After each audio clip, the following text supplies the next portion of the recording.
Hello there, everyone. I hope you can hear me clearly over the title screen music going on in Dark Souls 2 Scholar of the First Sin Edition, which is the next game we'll be playing through together, or you'll be watching me play, however you like to think about it. Um, I've been really excited about starting this, to be honest. I'm hoping that playing through this immediately following the Dark Souls remaster will give me a good amount of stuff to talk about, comparisons to draw between the two and things like that. Perhaps I'll make an interesting observation here or there if we're lucky. I really enjoyed streaming my first game, and I hope to try and just improve my general flow and effectiveness going forward here. And Dark Souls 2 has a bit of a kind of a mixed reception and a mixed history among the fan base. So maybe we'll even have a chance for a little bit of discussion on that if some of you have things to say about it for yourself.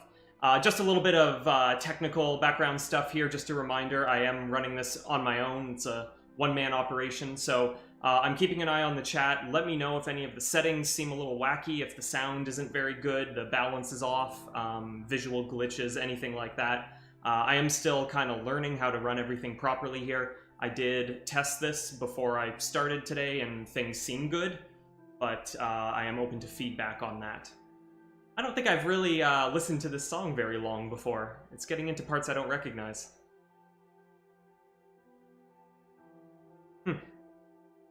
Okay. There's some good music in this game. We're gonna hit the best track definitely tonight. Okay, well, it's time to begin. For all of you out there, here we go. We're gonna launch right into a cutscene, which I will shut up for. So enjoy, get comfortable.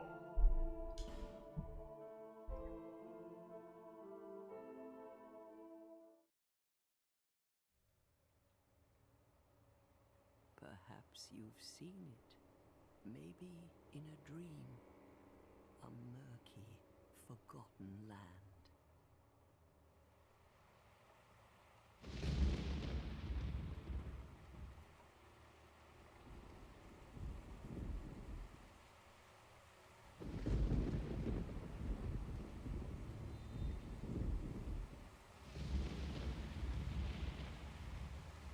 A place where souls may mend your ailing mind.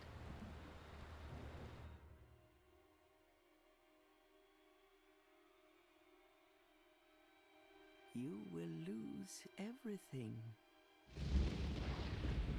Once branded,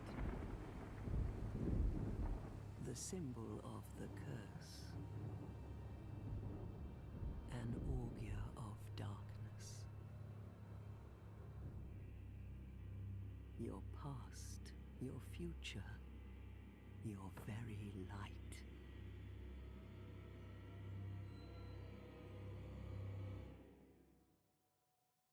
None will have meaning, and you won't even care. By then, you'll be something other than human. A thing that feeds on souls, a hollow.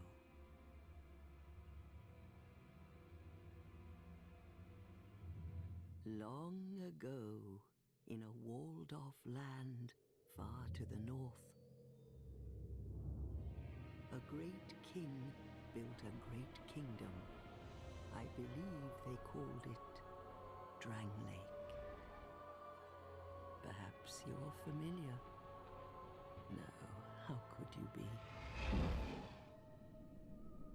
But one day, you will stand before its decrepit gate without really knowing why.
drawn to a flame. Your wings will burn in anguish. Time after time.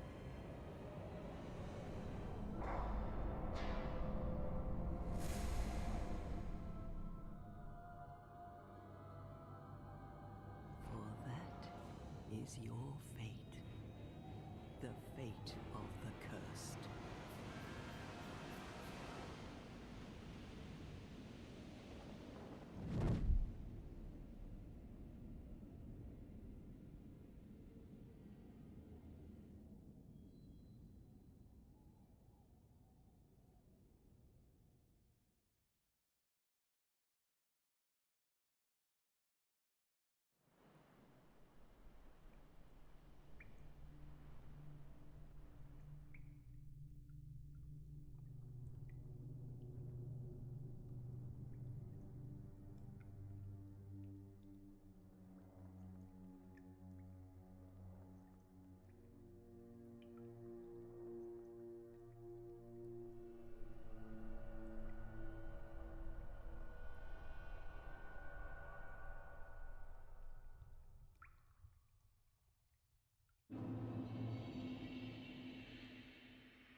Okay, so in Dark Souls fashion, we open with a really nice looking cutscene that kind of just vaguely establishes the setting and the story. And the game will never look that good again. So this is, get used to this. I mean, it's not awful. This is what we're working with now. So Dark Souls 2 has some similarities and some differences from the opening premise, say from Dark Souls 1. Instead of, starting off in a jail cell, our character, whatever their motivations may actually be, we appear to have arrived here sort of our own volition. This was a conscious choice we made to travel to this kingdom known as Drangleic, because we've been cursed by the same undead curse that afflicted our character in Dark Souls 1.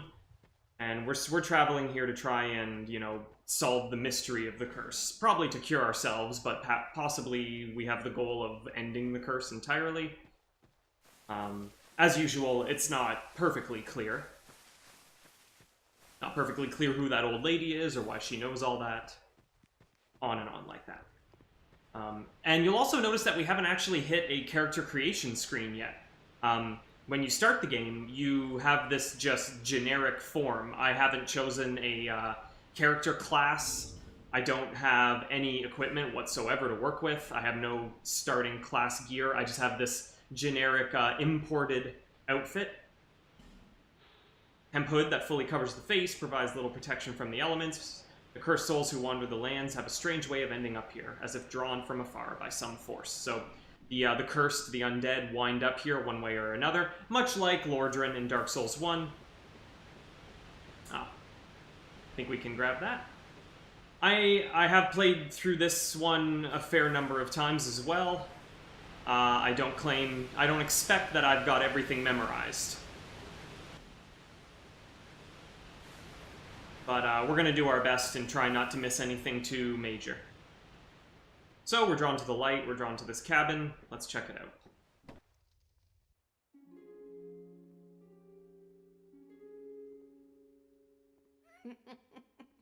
What seems to be the ruckus? Oh my, your face. The face of the curse. It's an undead.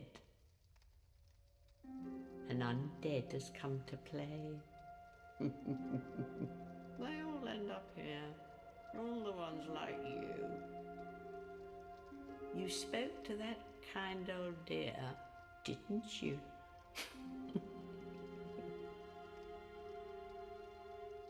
You're finished. You'll go hollow.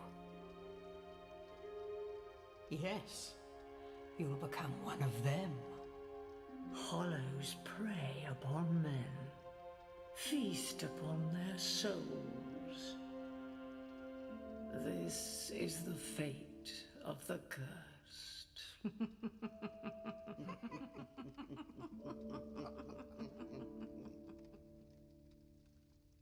What is your name?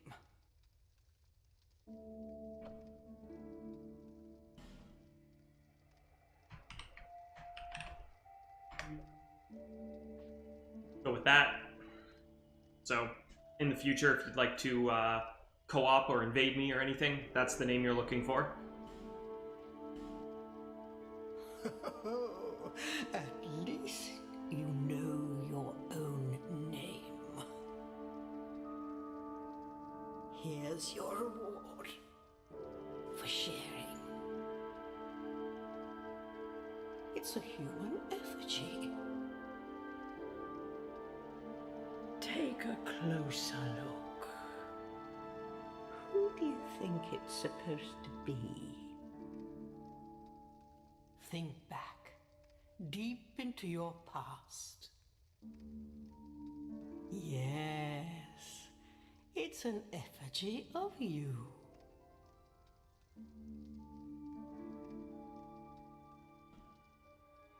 Now we get to make our character. Okay, I'm going to try something slightly different this time. We did a little bit of pyromancy in Dark Souls 1. I'm going to... We're going to try sorcery. Now, one of the nice improvements that Dark Souls 2 has over 1 is that you can redistribute your stats using an item, a consumable item that we'll find a few of them in the game. So if this really doesn't work out, we do have the option to kind of change course down the road. Now for the gift, I didn't really think too much about this. I'll just take the petrified something. And yeah, we can mess around with this. Not going to agonize over it. Sorcerers shouldn't be muscle men, so that's fine. Choose our homeland.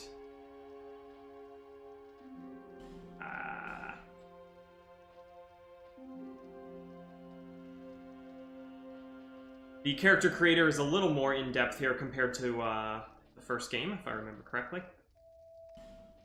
But yeah, let's not agonize. Really, like you can put the time in if you want to really sculpt the face here, and there are quite a few options. But when you're playing the game, you know, most armor sets cover your face, and most of the time your character is facing away from the camera. So I've never really seen the point in spending a lot of time on this. Yeah, that's fine. Doesn't look great, but whatever. All people come here for the same reason, to break the curse. You're no different, I should think. Doesn't stand a chance. Well, you never know.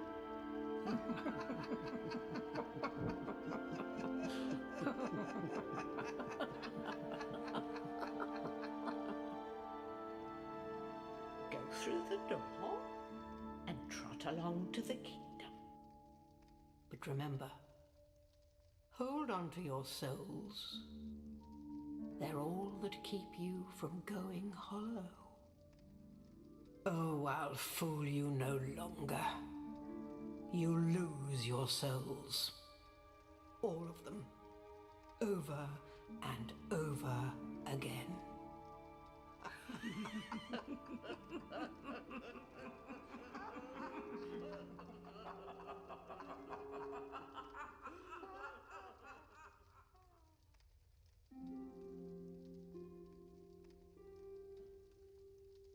Alright, so that conversation was kind of meant to be like a very simple tutorial about how the game works if you're not familiar.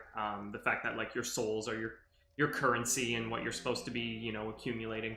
I'm not a huge fan of this conversation that we just had and sort of the general feel of these characters here, because it really feels like they're doing a thing where they're breaking the fourth wall and these ladies are like talking to the player and like mocking you for like, oh, Dark Souls, these games are so hard, you're gonna die a lot, it's gonna be terrible, It feels like way too on the nose, and I don't think kind of like directly acknowledging the difficulty of the game is a good look for Dark Souls at all.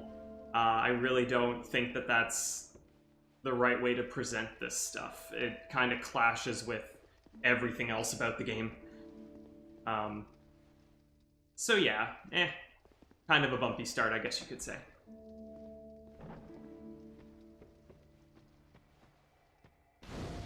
That's our first bonfire lit.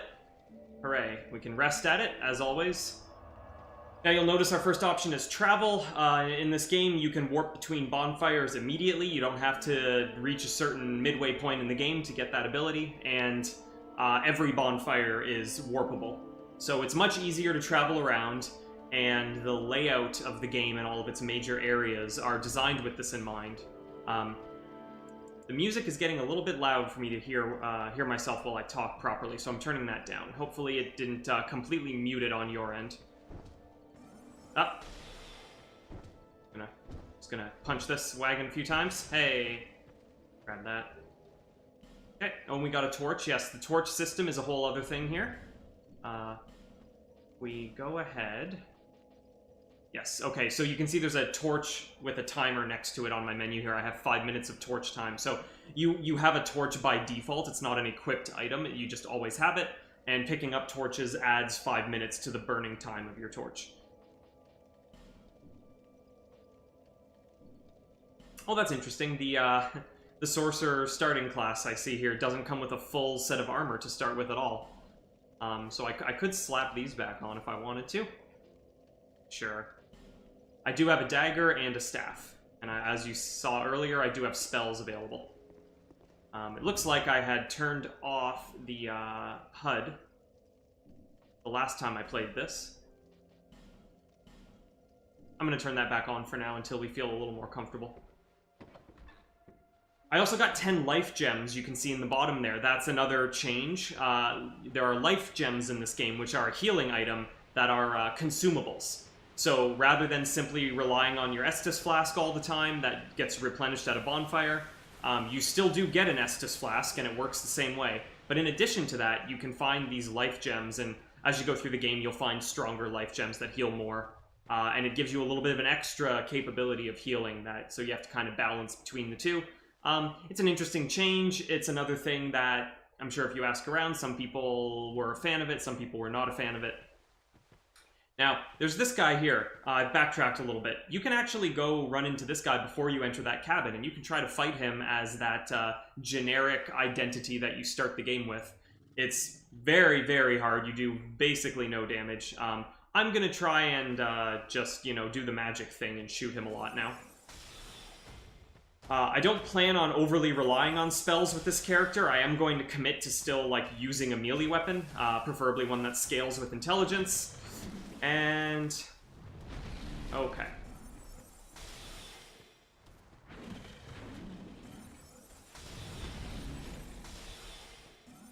That may have been greedy.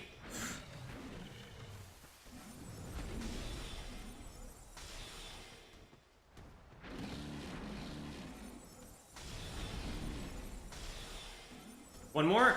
Got him. Hello, Cubewell. Okay.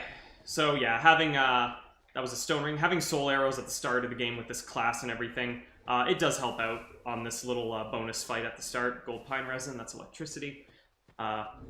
You can come back anytime and fight him when you're a little more powerful, so you progress a little bit and you come back here and it's easy. So we got a stone ring, the beloved ring of the gallant shieldless Lothian, formerly of Ferosa. Hits greatly reduce enemy poise. The effect may seem trivial, but for those who comprehend how critical it is to exploit a hole in enemy defenses, the significance of this ring will be clear. The stone ring is actually quite a good ring, and you'll notice we have 4 ring slots in this game, increased from 2 in Dark Souls 1. So for the time being, essentially the first 4 rings I find, I'm just going to slap on here immediately, because, even if this isn't a particularly good ring for my character, it doesn't hurt to have it. Basically that ring allows you to stagger enemies more easily, break their guard more easily. Those are things that actually do come in very handy against most types of enemies. There is nothing that way right now. Okay. So we're ready to move on here. Sort of to the equivalent of the asylum area we're about to enter, sort of the first little training ground, attune spells. We can take a look. You can see we just have, I believe we just have one attunement slot to begin with right now and just one spell to put there, so not a lot of options. Okay. Switch to my dagger, maybe. Two-hand that. Okay, let's take a look at this.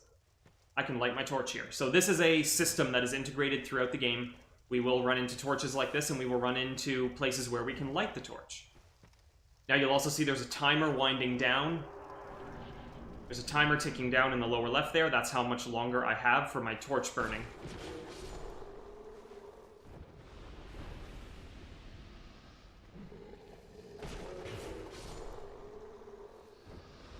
I'm going to make an effort to light all of these as I go. They are permanently lit once you do so. And every now and then there's a little bonus for that.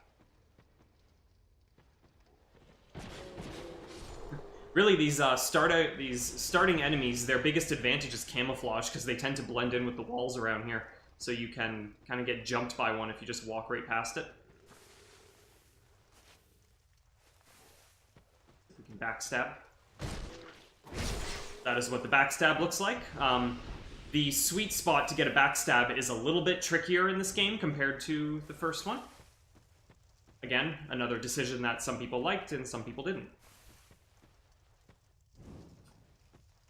There was originally intended to be a much more advanced lighting system in this game, and the general theme of, you know, lighting torches and illuminating an area from darkness was originally going to be a much bigger part of this game.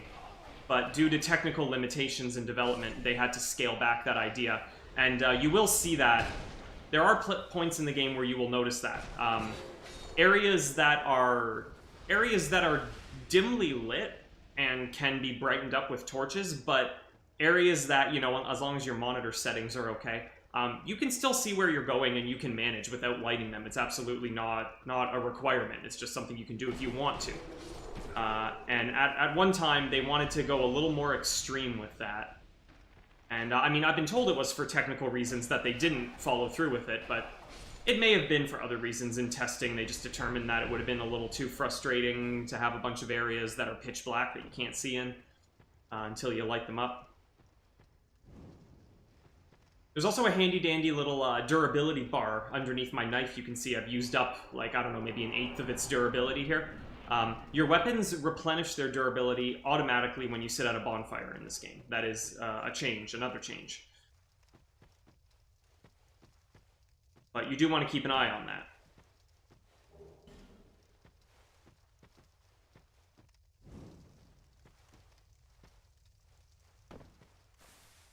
Okay, so that's where we originally lit the torch and went in with one path. We just dropped down. We can check out what's over on this side now. These fog gates here are just sort of meant to organize the area, I suppose. Break it down into little bite-sized challenges.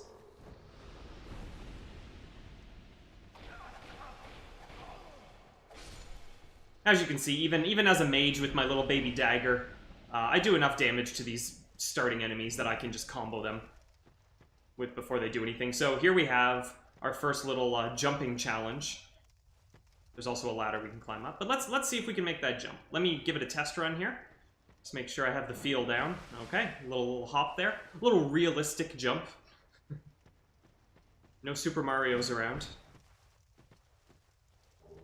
Amber Herb. That is an item, a consumable that replenishes some spell castings. Which, I guess for my character, I might use them at some point. Ladder controls are a little different here. You can easily just hit the B button to fall off of the ladder you're on. Which is, in Dark Souls 1, that would just let you slide down the ladder quickly. So that got some people when they were starting out. I remember that. Other people, not me. Of course not. Whoa.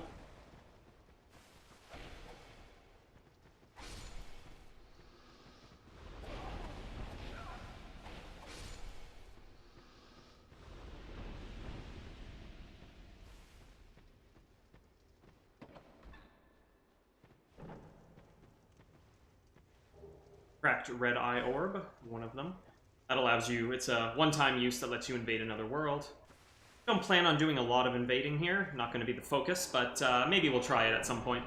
I'm not sure how active this game still is, to be honest. I mean, you know, Dark Souls 3 came out a little while ago, and the Dark Souls 1 remaster just came out, so this is probably the least popular of the three right now, if I had to guess. Okay. Oh, there's some Basilisk. There's a returning enemy from 1. They can still petrify you. The curse mechanic works a little bit differently from what I remember. And let's see. Did I... Came from there. Okay. Okay, we're gonna say that's enough. Oh, my torch went out. How about that? I dilly-dallied a little bit too much. That doesn't normally happen when I'm playing all by myself. But that's alright. We can still see just fine. Here we have a petrified fellow. Statue blocks your way. You can't do anything with him until you have a particular item that we do not have. Okay. So the torch ran out a little bit early, but we can come back and light these later. Really no rush. Instead, we're going to proceed. We've kind of completed the tutorial area, I would say. The Undead Asylum equivalent. There's no boss yet. We have not fought a boss, so that's another little change. Of course, it's good that this game isn't just a carbon copy of 1. But I'm going to shut up for a second because we're about to hear the best song in the game.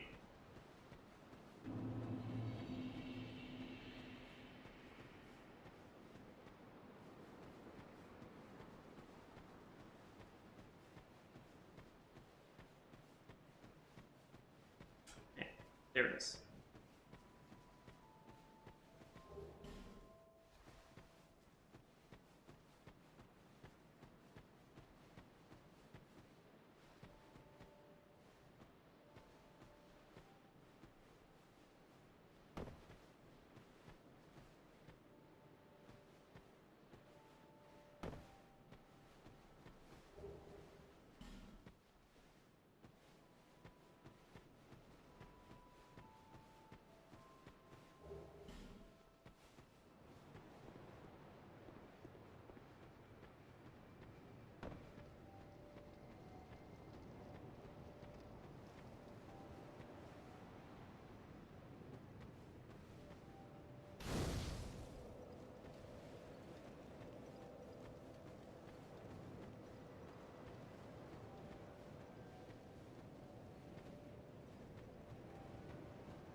We'll be hearing this song quite a bit. This is our central hub of the game, known as Majula.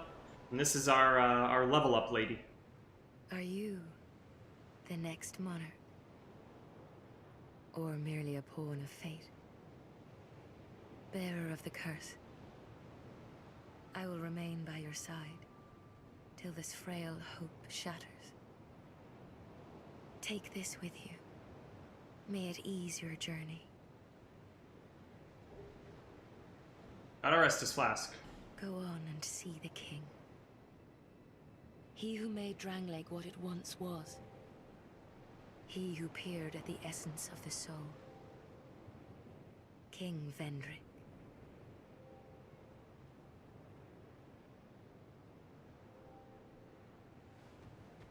Okay, so we've been given a task, we've been given a direction. We're supposed to go see the king, apparently. And he knows some stuff about the soul, which is definitely a big theme of this game.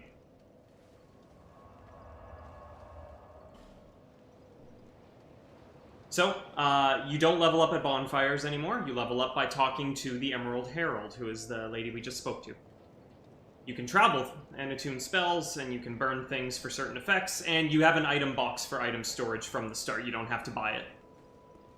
Get that right away. And you'll notice my dagger has fully recovered its durability by sitting at that bonfire. Bearer of the curse, seek misery. For misery will lead you to greater, stronger souls. You will never meet the king with a soul so frail and pallid. I have to say, one thing I really appreciate about doing this whole streaming thing and taking my time with dialogue is sometimes I'll hear a line that I just haven't heard because I rushed through it in all my other playthroughs. Seek those whose names are unutterable. The four endowed with immense souls. Their souls will serve as beacons. Once you have found them, return here to me, so that hope will not fade away.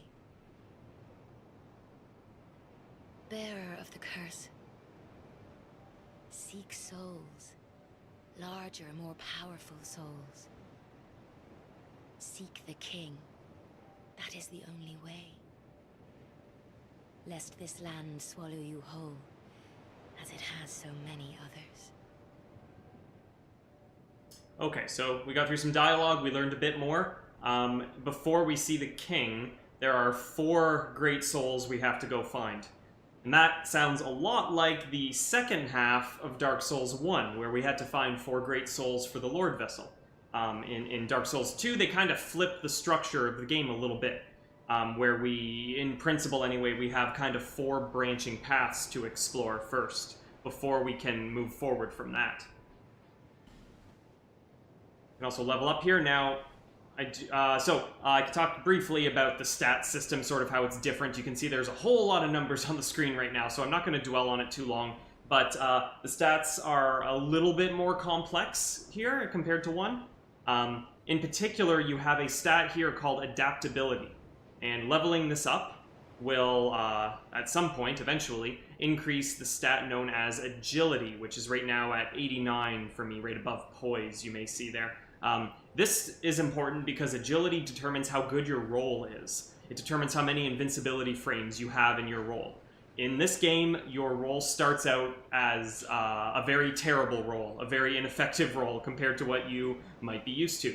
And so you have to put points into this. Overall, you just need more points to, finish your build in this game, so you end up at a much higher level at the end of this game compared to 1. This game's also longer. There are 3 very significant DLC areas that add a lot to the game, and they're really fantastic areas. I'm excited to get to them at the end of the game, but we're a long way from that right now. Now, as a sorcerer, I start with very low strength. I am still kind of interested in finding a shield that I can use, and maybe putting in just enough strength points that I can wield it properly. So I need to do a bit more planning on that part, so I'm not going to level up just yet, because there's a few things I can pick up while I'm here in Majula before we head out, and that'll probably give me a clearer picture of where I want to put those first couple levels.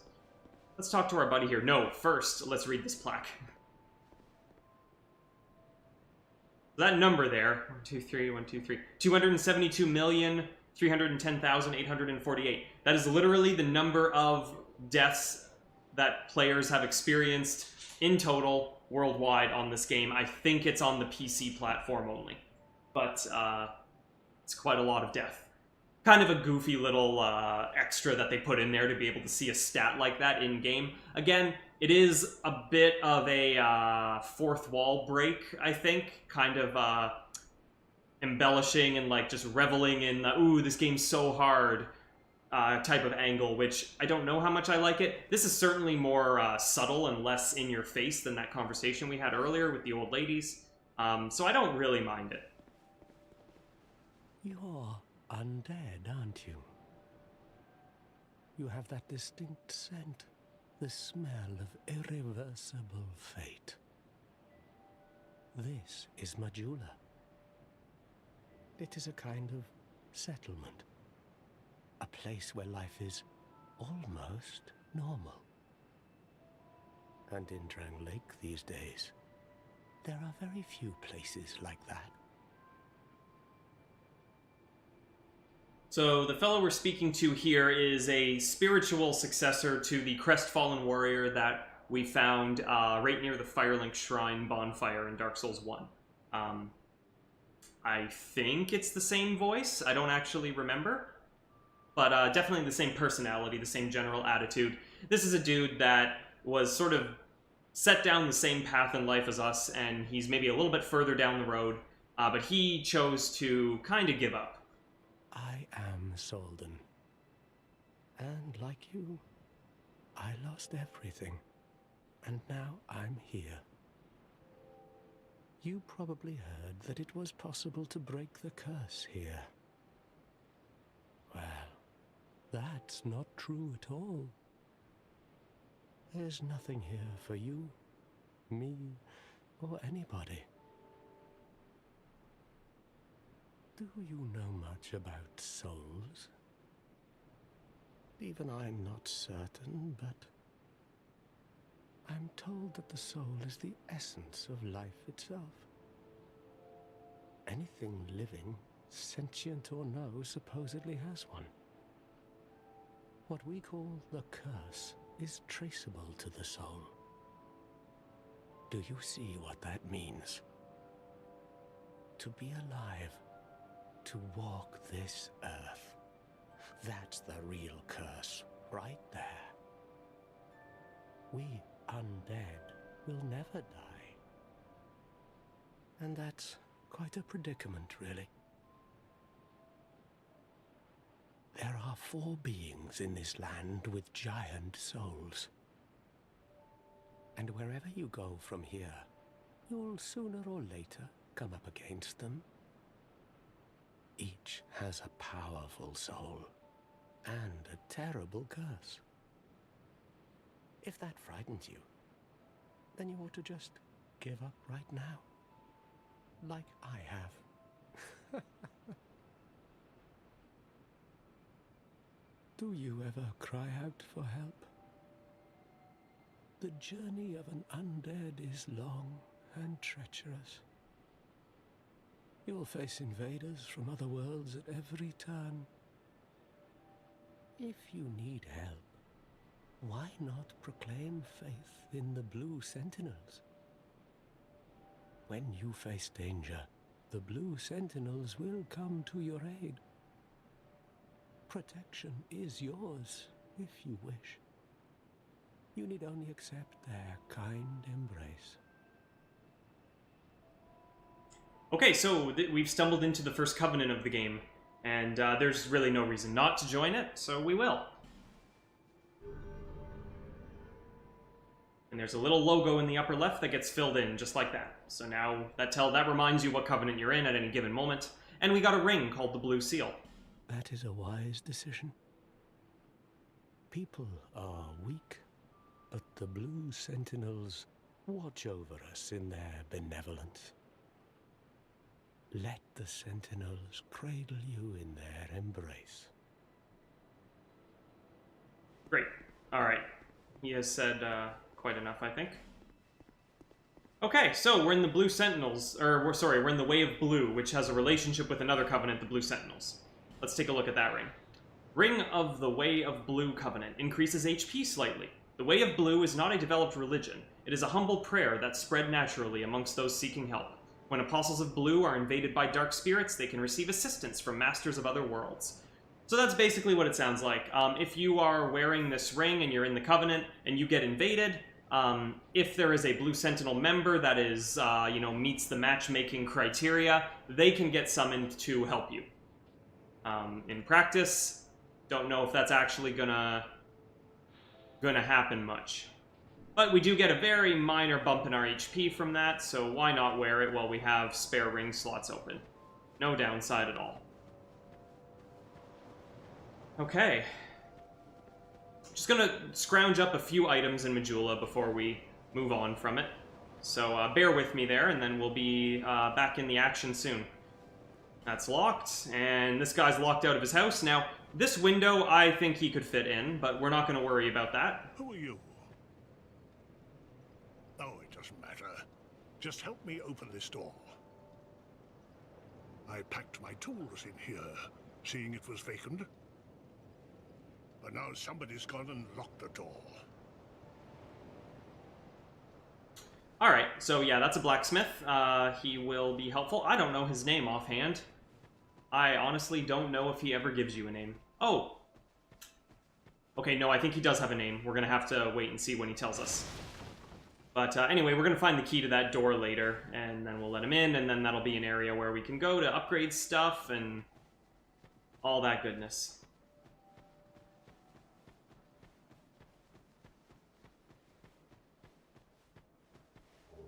Five homeward bones, not bad. What do we have here? The Victor Stone. This is another covenant, actually. This is the Covenant of Champions that you can join. Makes the enemies more difficult. and you get rewards for persevering through that.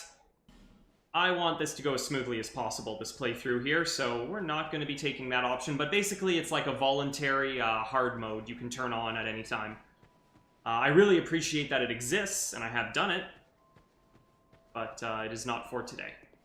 Let's check this building out. Oh, look! Nice little lighting change when we come inside. But this is a kitty cat. Oh, undead are we? And one without much time remaining. Just about ready to fall apart, I'd say. Not exactly the time to be chatting with a cat. Well, suit yourself. Oh yes, you may call me Shalqua. Enchanté. So, what did you want anyway? Ooh, you smell wonderful.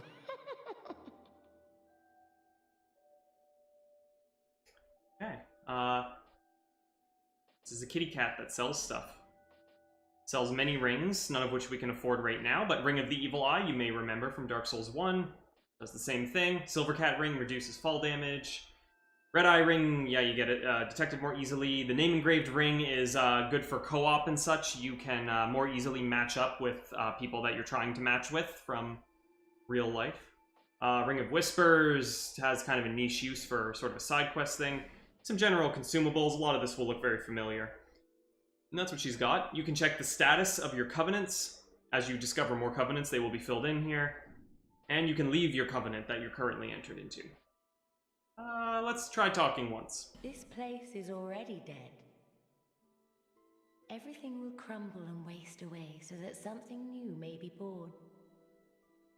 Isn't it wonderful? Nothing suited you, I presume? Well, that's dismaying. Alright. So yeah, this cat apparently owns a house. That's fine. And it can talk. Ah. Let's hit that. Secrets. Estus Flask Shard. This is a good learning opportunity, actually. So, in this game, the Estus Flask does have a bit of a change to it from the first. You start with one use of the flask, and that's no matter where you sit. There's no more bonfire kindling or anything like that, and you don't start with 5 or 10, you start with 1. As you go through the game, you will find Estus Flask Shards, which you can give to the Emerald Herald, and each one of them increases the maximum capacity of this flask. So we'll be able to cash that in before we leave, and get up to 2. There are some pigs hanging out over here. They are surprisingly strong, and I don't want to get embarrassingly murdered, so we're going to run away from them. And this door is locked, so we'll check that building out later. And I think this leaves us just with this one. Hello there. Welcome to my shop. I'm Morlin, and well, I sell armor. Oh, sorry, Oh my god, they came in. These guys are gonna lose the business. If you'd be so kind. Alright, we'll resume that conversation in a moment. I seriously don't remember how strong these guys are. There is a possibility that they will kill me if I try to fight them all at once. So, I just need to reset them.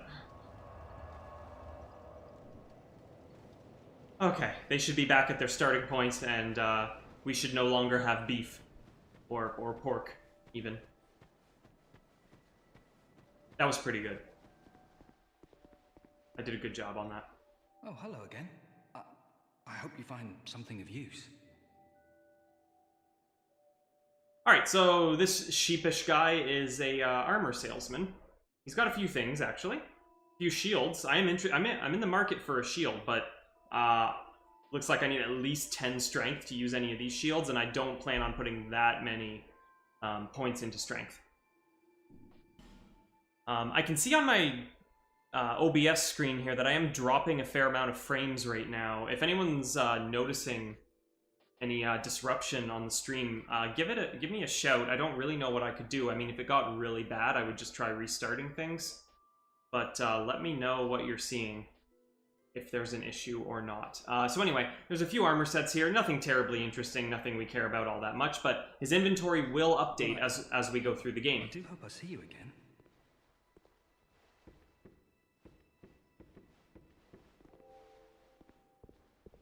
Treasure chest.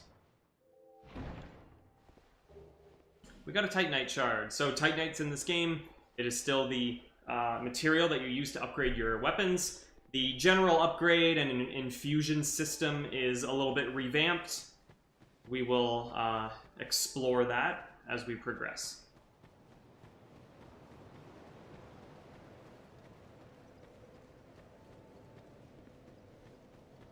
Is that a shard you found? Here, let me see it, so that I may help you. To see light, to see hope, however faint it might be.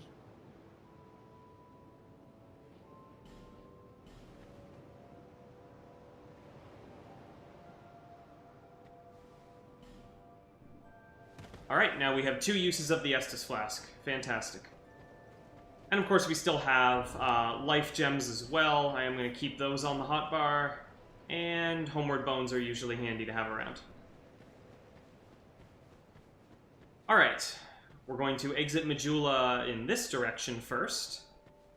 And explore a little bit. Lots of bloodstains, so I guess, you know, I guess people are still playing. Lots of signs. Yes, things will happen here in the future. You can see there's a path here, that way, which we can't take yet. We're gonna go this way.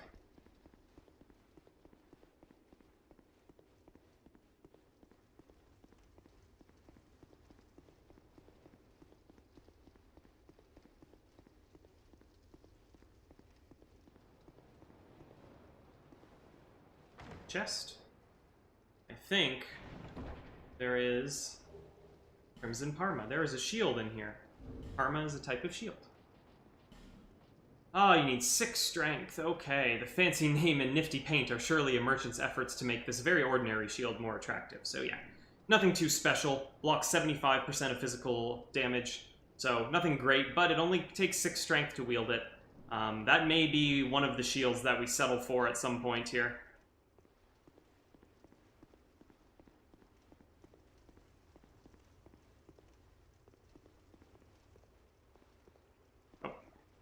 That gate is shut. I think I walked right past a way to open it.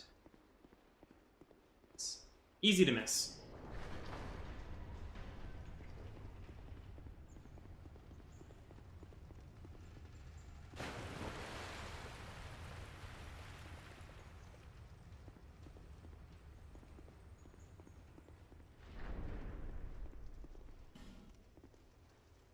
I honestly don't know why there are so many bloodstains around here. Because there's no enemies. Broken Thief Sword, as well as a Soul of a Lost Undead. The Broken Thief Sword is what it sounds like, it's garbage. Oh, maybe that's why. Maybe that's why there's so many bloodstains. Because people decided to bother this man here. So, this guy's not hostile until we provoke him. He is known as a Hide Knight. H-E-I-D-E. We will find several of them in this area. They have some lore and some history behind them. They are kind of the Black Knight equivalent here. You will, you know, see them early on in the game, and they will be super scary. At some point, you will become better able to handle them. But they are badasses. You can get their armor set, you can get their weapons, and it's pretty good stuff. So yeah, pretty much a parallel to the Black Knights. Now the area we've entered here... Ooh, look at the sky. I love the sky in this place. Oh, and the fire up there in the tower. Very pretty. Very nice. We can actually see this place from Majula. You may have caught it, but when we were looking out at the ocean to our left, there were some buildings rising out of the water. They looked like they were quite far away. But we've walked a relatively short distance, and we are here now. That's one of the things that this game does quite a bit, is it plays with the apparent geography and distances between things. So this is Hyde's Tower of Flame. And this is a bad man. Frick. Oh, we're in for it. Ah!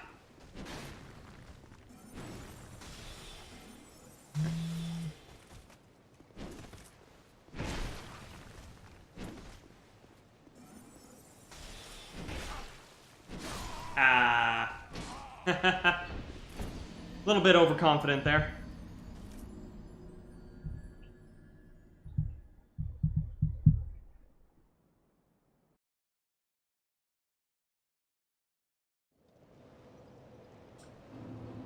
Okay, there was actually a bonfire right next to me. If I had just dodged him a little better, all I really wanted to do was light that bonfire so we could travel back there quickly later. I'm just going to get over there as fast as I can and take care of that. Hopefully pick up my souls. So that was the first death. First of many, of course. It's a little tough to see at this stage, but you might be able to tell in my health bar in the top left. My maximum is a little bit reduced from where it was before. There's this kind of like empty black space that extends a little bit further than my actual red life. And that is a new mechanic here. Every time you die, your maximum HP depletes a little bit. And I don't remember the numbers, but I think... Oh, really? You have to pull this again? Okay. I don't remember the numbers, but I think it's something like maybe if you die 10 times or possibly 20 times, you deplete by the maximum amount and you go down to about 50%. You go down to 50% of your original max health. Now, the way to reverse that is to use a human effigy. That's the new form of humanity in this game.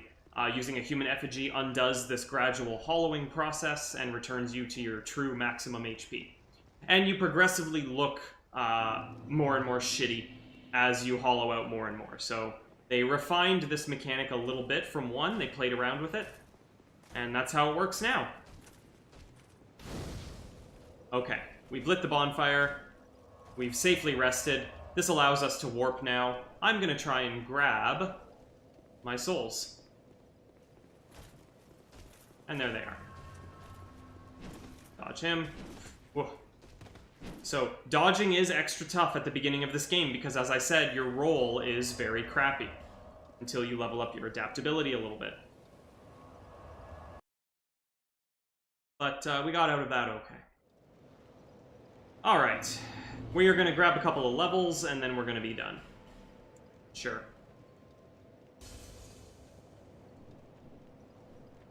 Bearer, seek so, seek lest.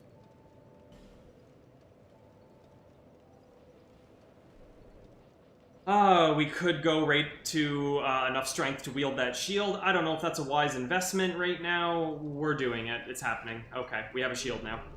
Fantastic.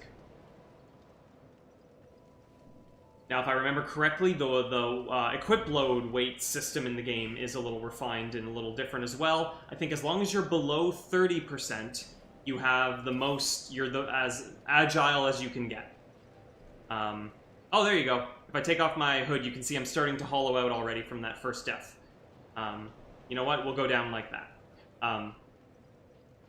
As your equip load goes up between, I think, 30 and 70, you kind of gradually increment to a worse and worse roll and worse speed and jump distance. I think something happens after 70%. I don't really remember, so forgive me. I am pretty confident that 30% is what you want to aim for if you want to be if you want to maximize your roll distance, not your roll invincibility.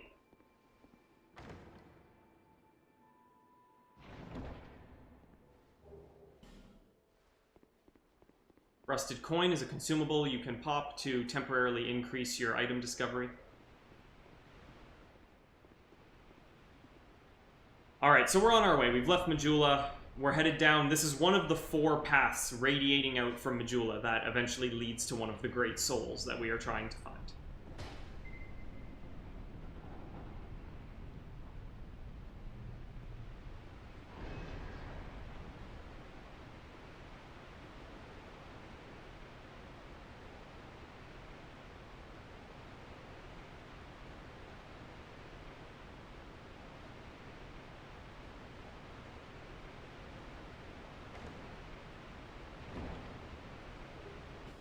there's a human effigy, or a humanity. Yes, we do want to try jumping here. Made it.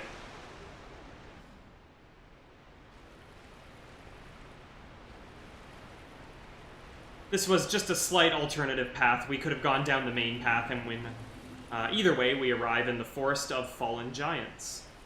Here is sort of the normal route to come out. Whoa! Out of nowhere, man. Whew. Got me good. Alright, there's another one of these big boys that we have taken one of them down already, so you know what? Let's give it a whirl. Seems to be the same strength. Oh, didn't count on fighting two at once.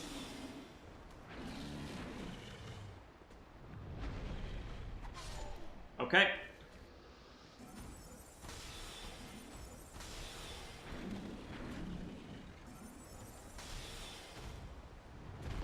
Oh, that's a grab attack. That's death.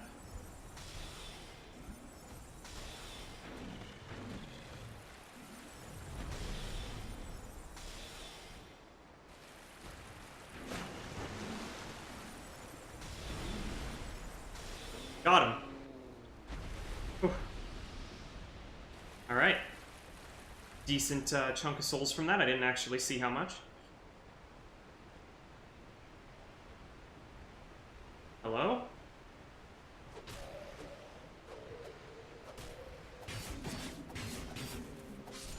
Many hits in that combo.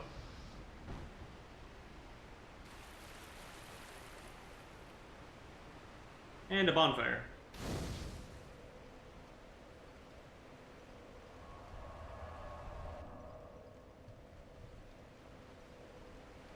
Of course, as always, the enemies respawn when you sit at the bonfire. If you're new to Dark Souls, that's one of the big things about it.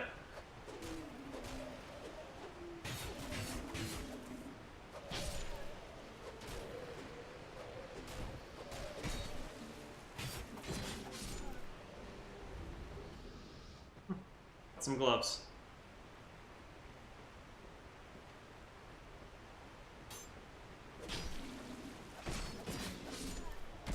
Ah.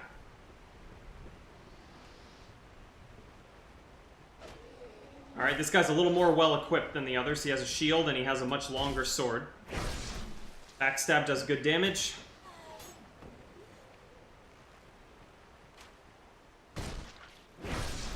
Not bad, not bad. One more. Oh, two more.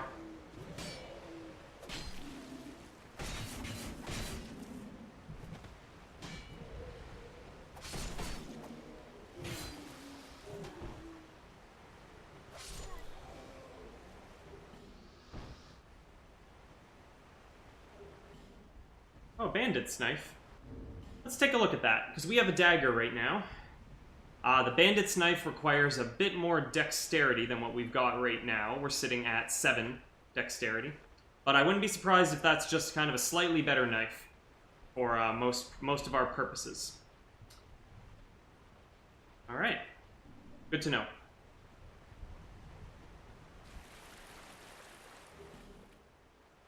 So, of course, there is kind of a general tension in the gameplay now that we have two different healing options. The Estus Flask is reusable, so you typically start consuming that first, and if you run out, you dip into your Life Gem stock. Because, you know, you can purchase and find more and more and more of those, but they are consumables. You use them and they're used up and they're gone. You generally want to conserve them. They also provide much slower healing. We'll see that in a moment. An Estus Flask kind of just immediately heals you, whereas a Life Gem actually is more like very fast regeneration that lasts for a few seconds. And so if you're in the heat of combat, sometimes you want a lot of health quickly, so you can survive the next hit, and then an Estus Flask is the proper choice.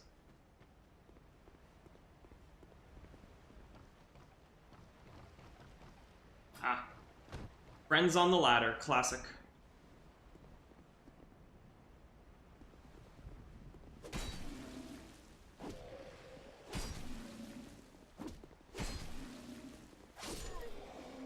Not too much of an issue. Now, there is an item down there, and this is where you get it. You have to jump from here to get it. It is a pretty tough jump, but this will give me a chance to demonstrate the increased fall damage here compared to Dark Souls 1. So, let's see. I don't think this has a chance of killing me, but we'll find out. Made it. First try. Cool, we got some throwing knives. Typically my soul arrows will be much better versions of those, but whatever. You can see we took a bit of fall damage on that little drop down, right? In one, that would probably not have done any damage at all to you. So that's something to adjust to. Alright, the ladder should be clear now.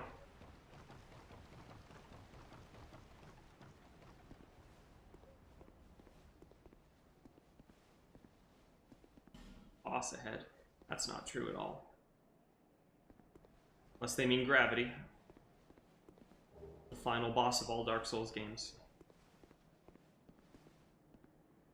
As usual, if you stare too closely at a lot of the scenery in this game, kind of looks like garbage. Kind of looks like some kind of N64 atrocity. Those trees out there. Yeah. That's okay. That's okay. Alright, this guy is actually kind of resembling some sort of soldier with some kind of armor. Oh, alright. He's a problem for later. We're gonna try and make this jump to get that item. Nailed it. Short sword and a soul of a lost undead. Let's see. No, we lack the stats even to wield a short sword. Sorcerers are weak. But we can shoot soul arrows. For example.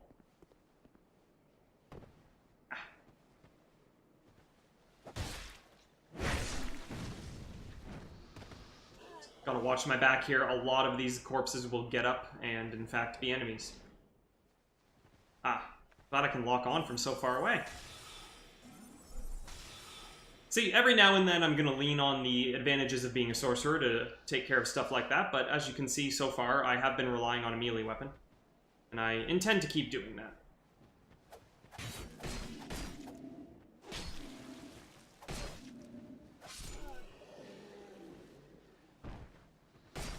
Ooh. Like, now's a good time for magic.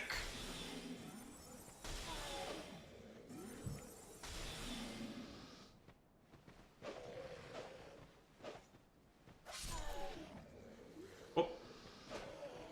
The lock-on helped me there. I did not know that he was behind me.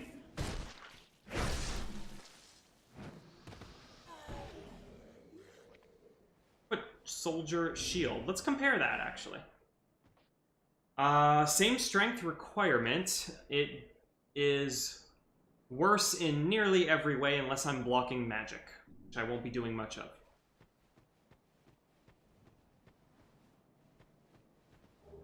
Human effigy, that's always nice. Always could use more of those in the old inventory. Backstabs are good.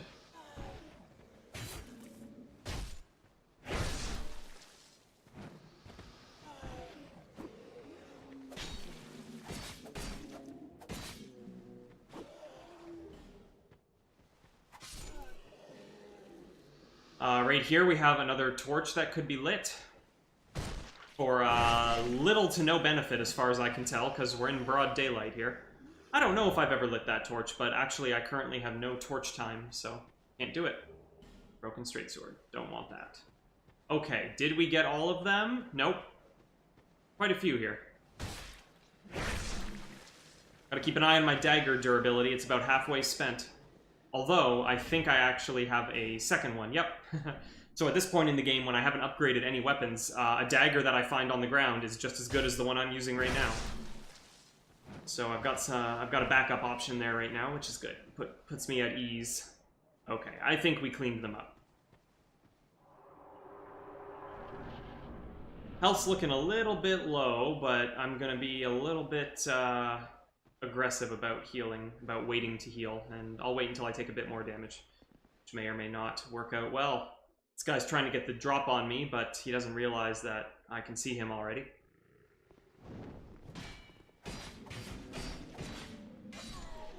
Nice thing about a short weapon like a dagger is I'm not going to clang off the walls in narrow spaces like this. That's often a reason for death. Many friends in here. Whoa.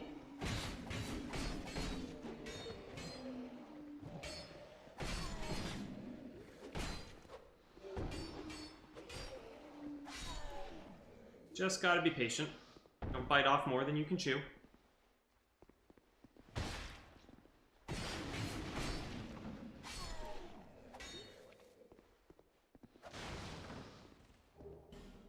Clanging off the wall can actually take away quite a bit of your durability, too. The dagger has dropped down to about a quarter. That's total now. So hopefully we hit that bonfire soon. I know that there's an enemy here. There he is. There's two, actually. You know what? We've got lots of soul arrows.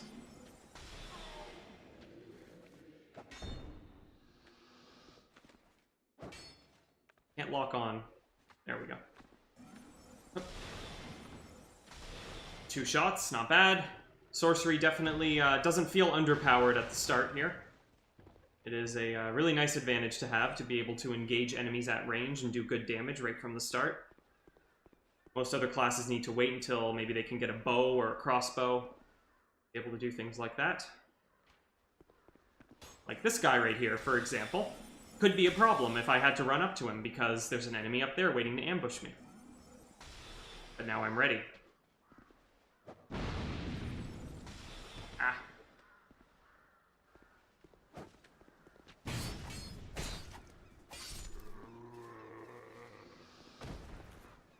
You know what? Healing is not a bad idea here. Oh, wow.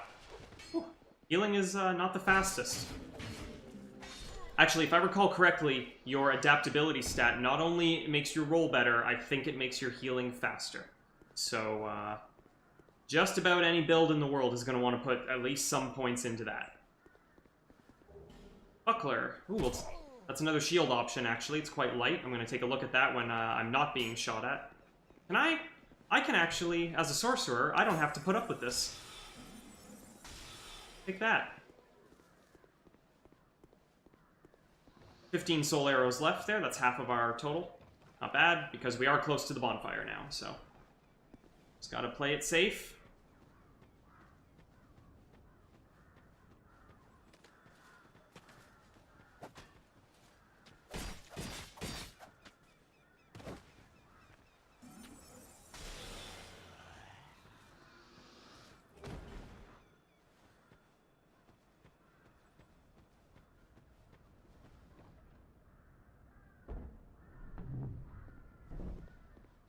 Alright. That is a bonfire. Okay, the first real, lengthy trial of the game is now over. That's nice. And I didn't die, so I didn't have to redo it. Alright, who do we have here? Buy something. Anything. Oh, come now, help an old woman and buy something.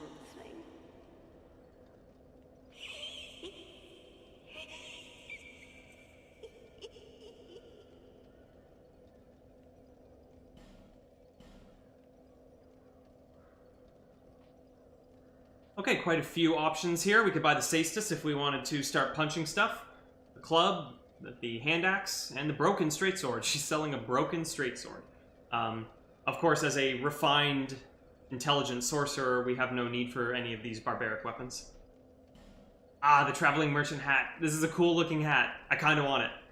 Hat worn by merchants from Lannifer, where blue represents knowledge. Wearing this item increases item discovery. Lannifer is the farthest land to the south and follows a strict edict of isolationism. The rare visitor from Lannifer is always a little odd. And this actually, wearing this raises your item discovery. So, it's only 850. I kind of want it. I kind of want it. We've got the whole traveling merchant set here. Only the helmet gives you that effect.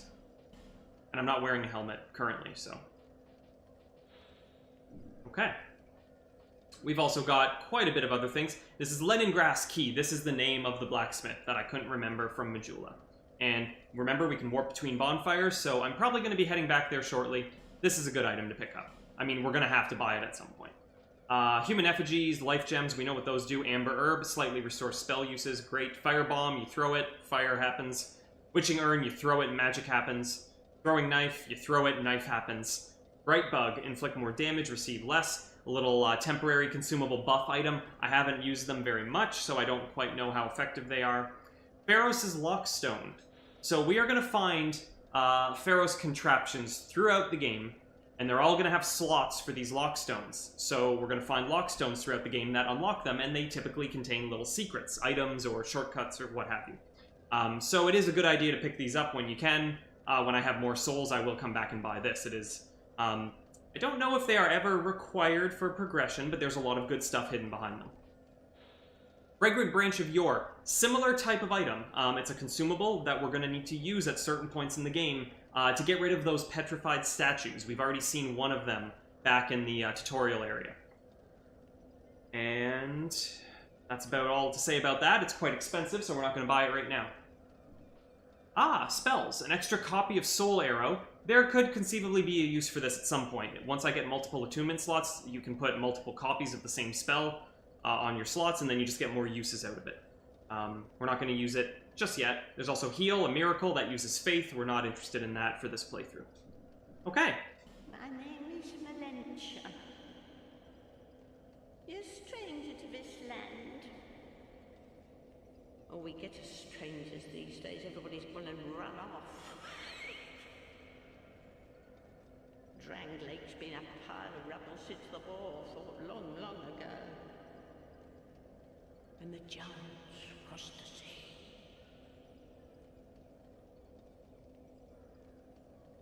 Seemed like the battles would never end. Poor folk like myself have nary a place to sleep.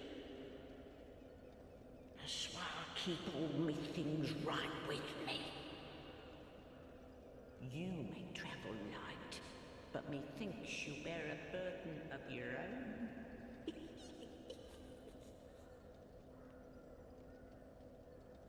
They say these trees grew from the remains of the giants. From each carcass sprouted new life growing into what you see now. But you know what they also say? Don't believe what an old hag says. Cute. All right. Thank you kindly. That was a thank you for purchasing the key. We spent 1,000 souls there. She's happy about that. So we got a little bit of lore there. A war was mentioned, possibly involving giants, and something about giants growing into trees. The store's locked. Or is it? If we knock enough times, maybe we can get in. And that sparkling sound you've been hearing is indeed a crystal lizard. They're back. Oh no. Oh no. Oh no. Well, we'll have to give that another shot. We're near a bonfire, so that's okay. Hand axe and a radiant life gem. It's a slightly more powerful life gem. Hollow soldier helm. That's the helmet that the hollow soldiers have been wearing. So for example, you can see that this room is quite dark. And perhaps at some point, the intention was that this room would be too dark to navigate without a torch. Oh, well, it is easy to miss things. But a torch is not strictly necessary here. A small leather shield and a repair powder, that's nice. Yes, another shield to contemplate. I'm going to look at some of those options. You will get up. Yes. Thought you were being sneaky there, playing dead. Ooh.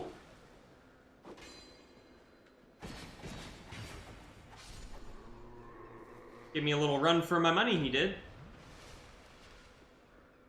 Another chest.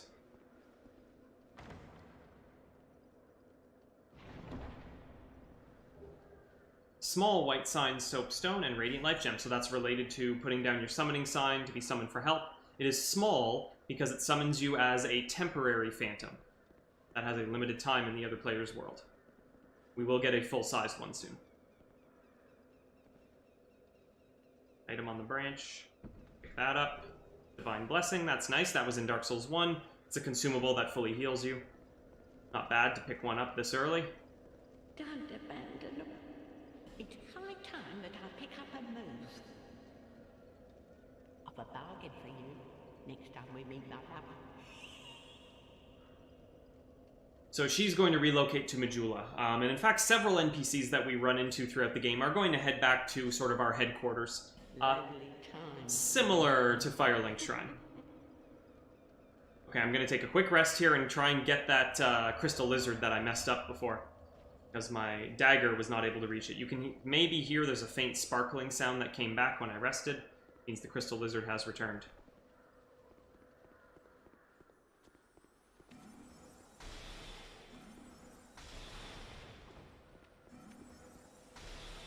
Got him. 2 Titanite shards. I'll take it. At this point in the game, I'll take it.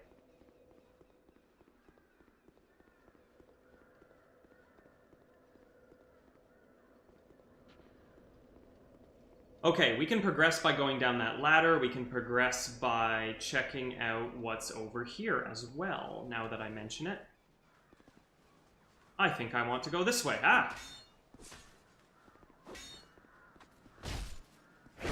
That does remind me I have some shields to comparison shop on.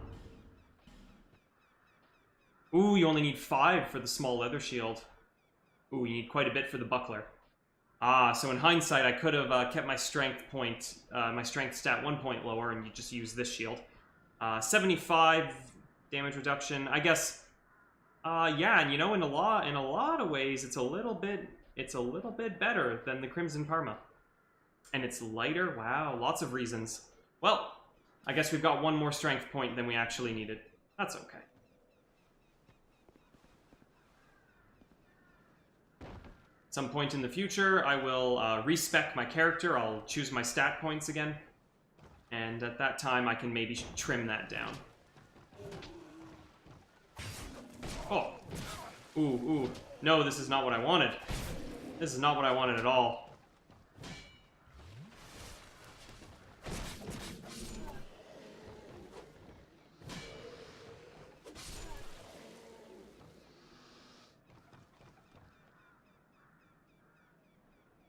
That's a ladder. Whew. Close call there, huh?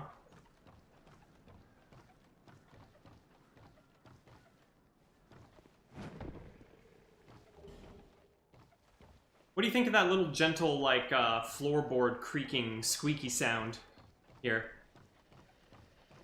I actually like it for some reason. To me, it's one of, like, the sounds of Dark Souls 2. Not in a bad way.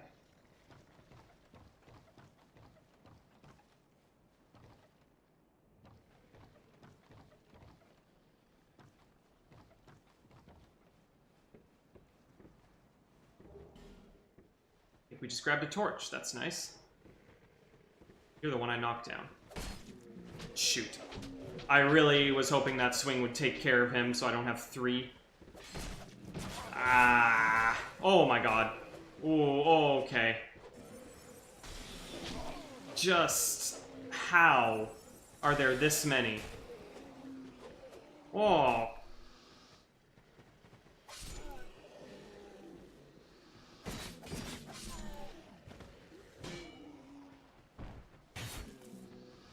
Ooh.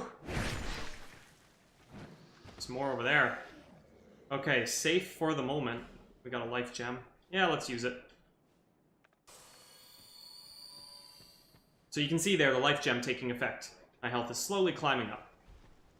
But since I wasn't under any direct pressure at the time, that's just fine.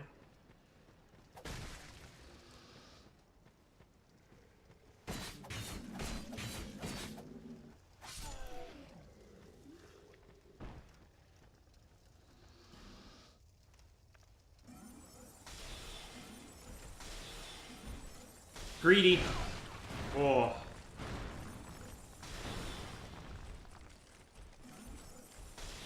Ooh, big damage, big damage. I forgot how far he can walk with that this stupid move.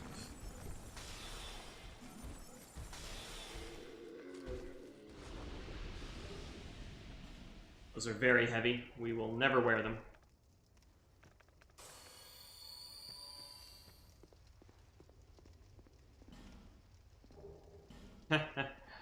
All that for a silly shield.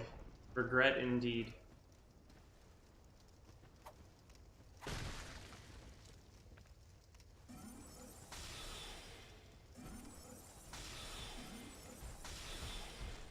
These guys are an excellent use of my ranged attack, because you really don't want to spend a lot of time around them.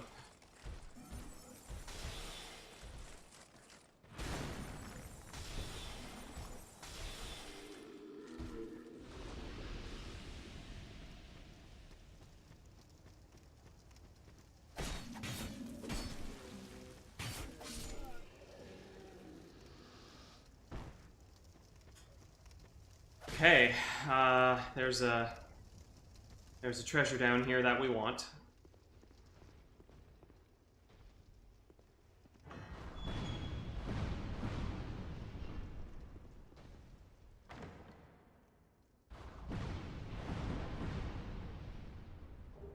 A fire longsword. So this is a regular longsword that has been infused with fire. Just comes pre-infused. I'm going to be interested in using it. And that's because it scales with, it has an attribute bonus fire, which the influence of faith and intelligence, sorry, your intelligence or your faith stat determines the attack bonus, and it uses whichever one is higher. So my intelligence is higher. So this is kind of an intelligence scaling weapon. Now I need 10 strength and 9 dexterity for it. If I two-hand it, I need less than 10 strength. So I will probably give myself enough stats to wield this. At least, it's going to be a weapon that I try out, at least for a little while. Okay, gotta run for this. Okay, we did not get burned alive. So that's nice. This area is just a little detour. I wanted to check out, get some souls, get some decent items. I'm going to head back to the Majula base now, and possibly see if I can get the stats to use this longsword, because that will help us out a lot.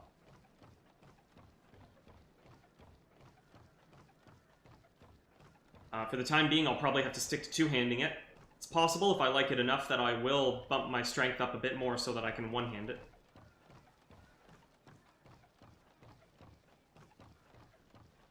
This is how we get back.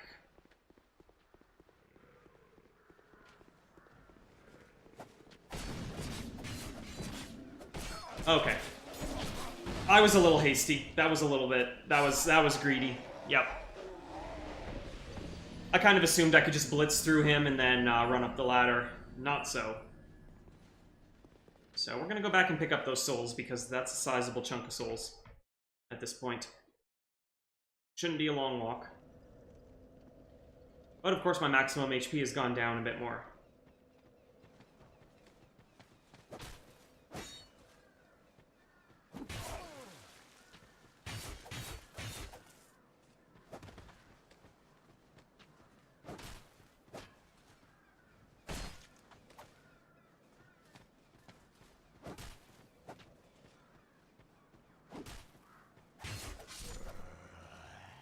So, we'll see this effect a little bit more with some future enemies that we haven't found yet, but one of the big differences in the feel of the gameplay, there's my souls, in this compared to Dark Souls 1, enemies will do a lot of pivoting. Enemies will do a lot of pivoting, so if your strategy is to circle strafe and circle them, it feels like almost every humanoid enemy in this game is capable of just kind of spinning around on a dime as they're winding up their swing, so that if your strategy is to circle strafe them, it doesn't matter, you just get hit anyway. You sort of saw that with the soldier earlier. He was winding up a big, overhand swing, and my idea was, oh, I'm gonna circle around him to dodge that, and he just followed me the whole way. And it looks a little bit unnatural at times. It looks like they're kind of just spinning in place. That particular enemy type is not too bad. He doesn't do it to an absurd degree. There are enemies in the game, though, that are very large and look like they should be very bulky and slow-moving, and yet If you try to circle strafe around them when they're trying to hit you, they will just pivot 90 degrees with no trouble at all and still slam their weapon on you. And it crosses the line into feeling kind of cheap. You may have varying opinions on the cheapness of something like that.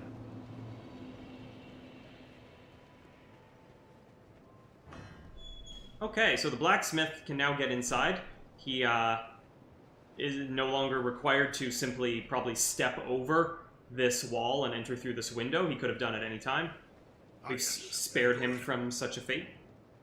Now I can get to work. But first, let me set up. Come again later. You got it, buddy. So basically he's saying reload the area and my NPC model will be in a new location with new functions.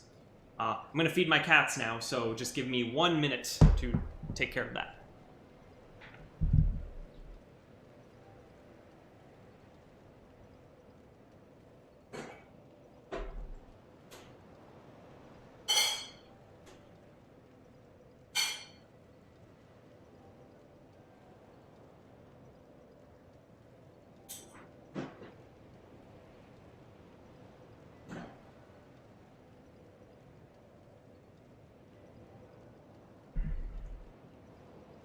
Takes care of that. All right.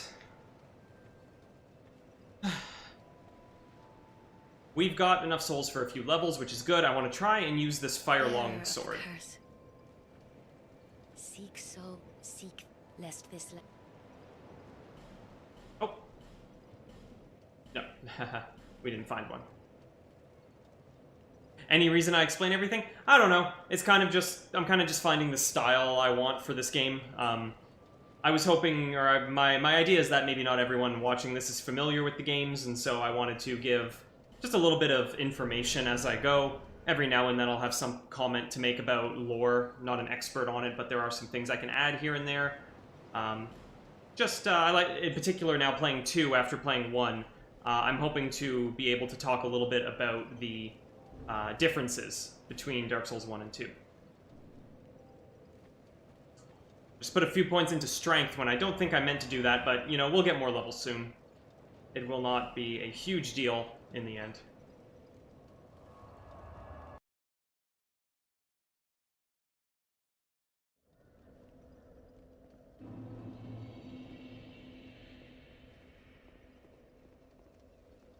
Alright, continuing on. I didn't choose to upgrade any weapons yet, even though that blacksmith function is now available. We may come back and do that.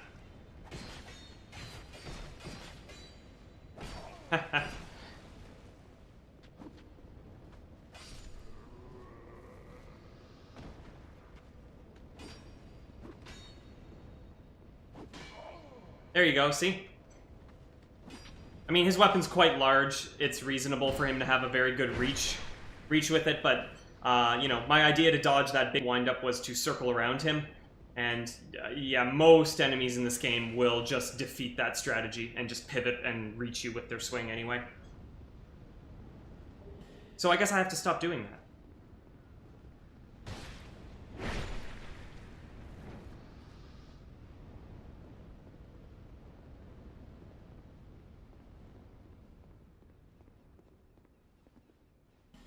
Locked currently.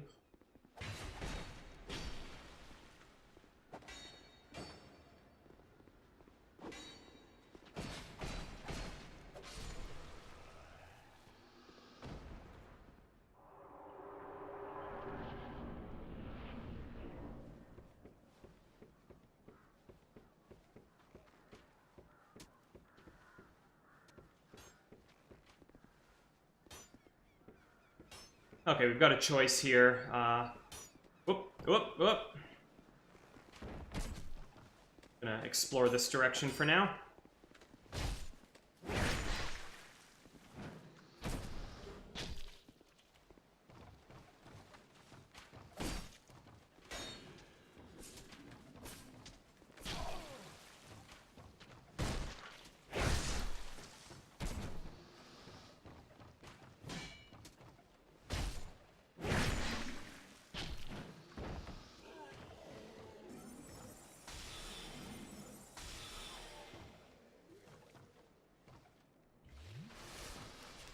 Whew. Got a little heated there, but I guess I managed it well. Okay, need to make a jump here. Good.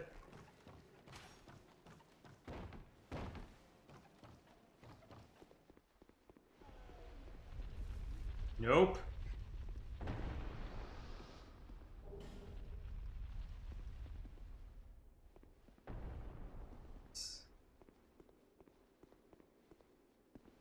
A lot of bloodstains. That got a lot of people.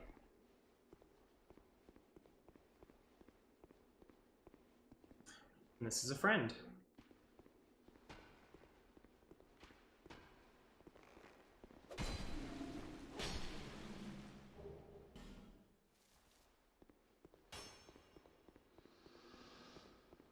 Oh, I'm sorry.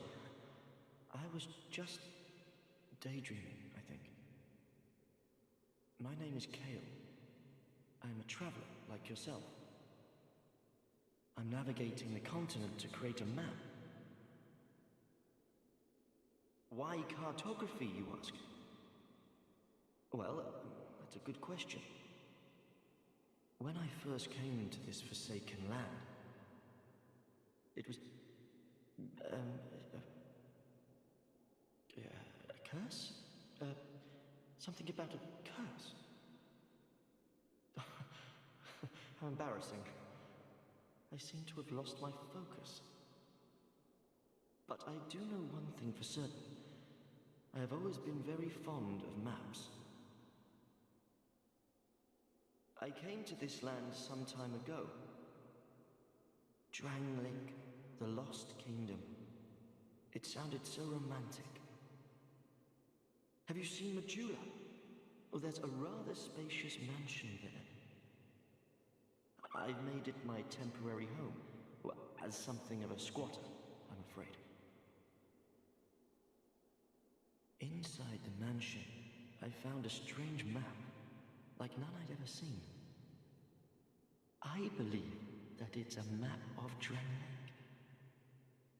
Now I'm traveling the land to prove it.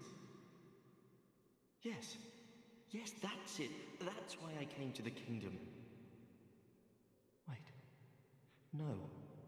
That wasn't it. Then what?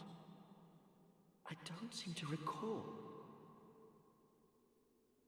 Were you looking for that map? Wonderful. Then you're fascinated by maps, just like me. Shame on you. You should have told me before. Here, take this. A key to the mansion.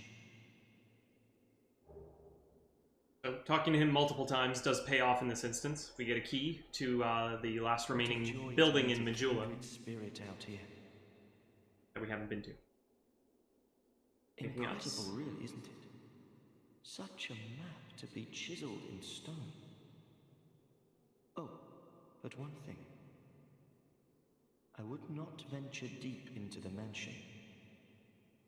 Now, I can't be certain, but I've heard disturbing noises. Something about it feels wrong. Just be careful, please. I'll be back in Majula soon. Perhaps we will meet again and discuss maps at our leisure. Okay, so our cartographer friend here had quite a few things to say. He gave us a key to that building in Majula. We will check that out soon. There are some goodies in there. He also demonstrated sort of the general arc that a lot of the NPCs are going to be going through in this game, where they've been drawn to Drangleic, like us, for some reason related to the curse, and they are cursed. And you'll find that the longer you spend here, the curse or Drangleic, it begins to eat away at your memories. It begins to eat away at your identity, and you begin to forget who you are. Now, what seems to be really like the determining factor about quite how far that process goes and whether you turn hollow or not, it's all about having a purpose, having a drive to accomplish a goal. And if you have that, and you can hold on to that, It seems to be what keeps you going, what keeps you from becoming mindless in the end. Staying committed to your quest, whatever it is. So for Kael, it's to finish that map. Or to explore the land and verify that map.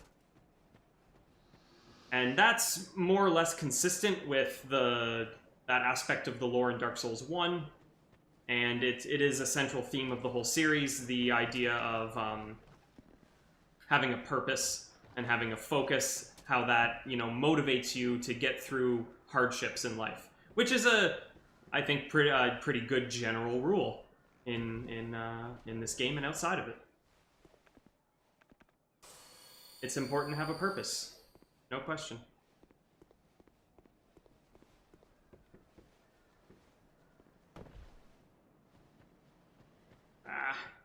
My purpose is to figure out how to grab that item over there right now.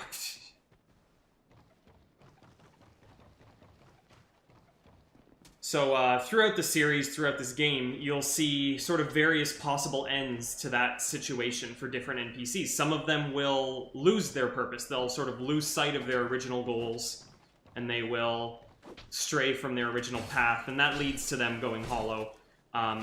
Some of them will sort of become discouraged because of our own accomplishments by comparison.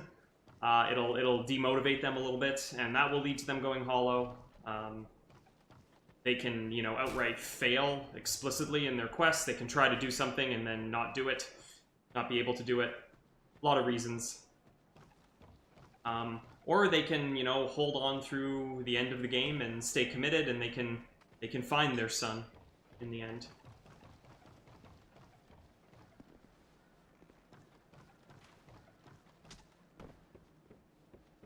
Alright, I believe I've cleaned out this area. Gotten everything important enough to remember, at least. Let's see what else we got.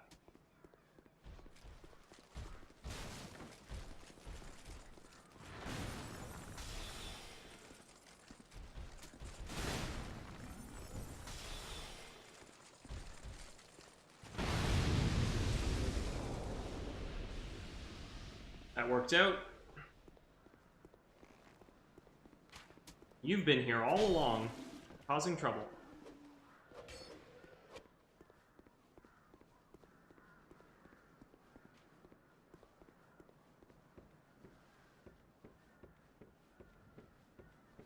Look at this, he still wants some.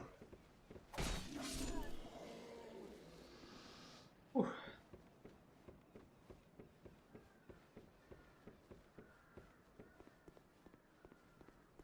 We won't go up that ladder just yet. There's a fun time waiting up there. This guy throws fire bombs, and we actually want to kind of lead him to throw a firebomb in one specific place. It's pretty tricky.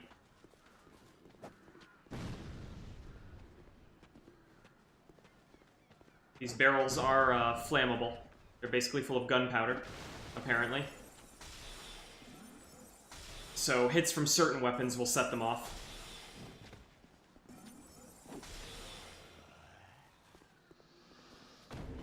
I can try and take care of that myself if I have fire bombs. Oh, I don't think I do. I don't think I have any fire bombs on me. That's too bad. So we will have to try and get him to do this for us. Ooh. A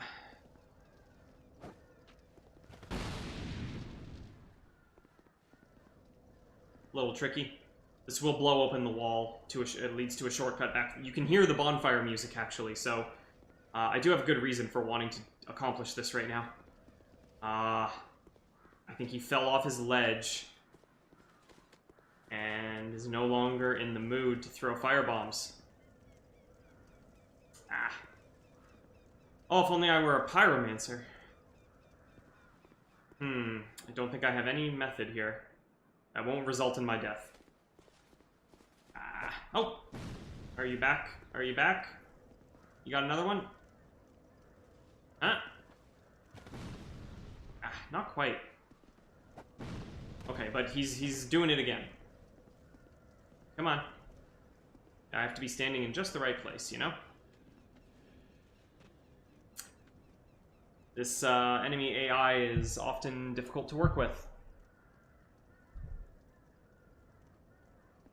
I should have picked up some fire bombs. Okay. Well, let's keep this simple.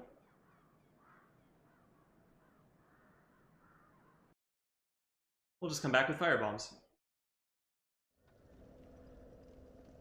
Ah, and you're still here. Perfect. And you? Alright, how many tries do I need to give myself? 2. Thank you kindly.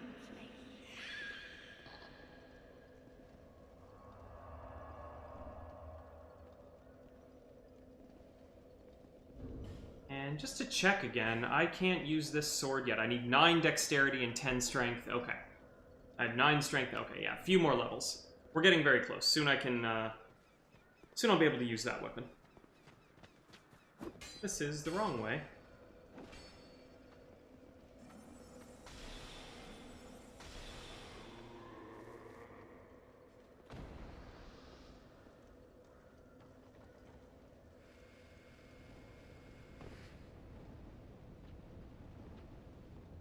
You know what? They aren't looking for a fight. I won't give them one. This guy's looking for a fight, so he's gonna get one.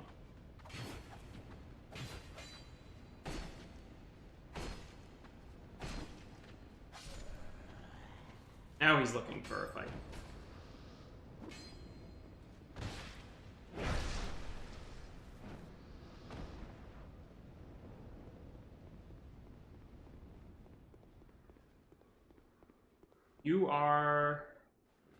You're gonna get up. Yes, you're gonna get up. And I need to deal with you.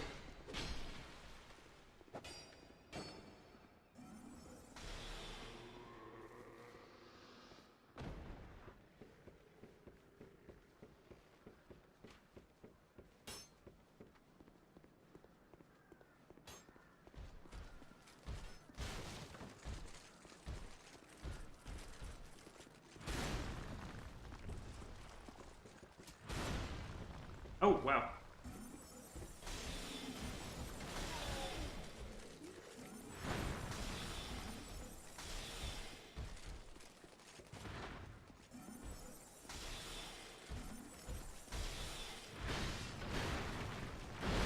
Oh, ho, ho. Whoops. That was some damage.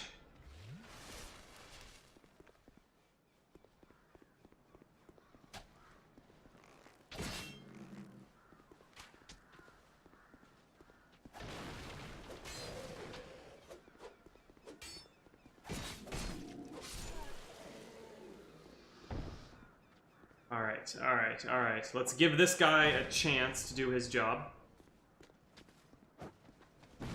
No. Gotta deal with him first.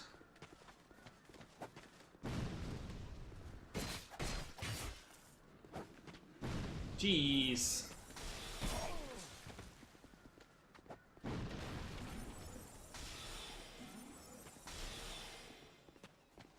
Shield blocks a lot of magic damage.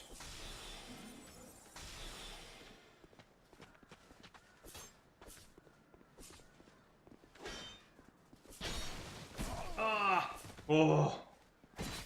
Oh ho. Very close call. Okay. Let's see if we can manage this. There you are. There I am. Ah, you're never gonna get it. Ah.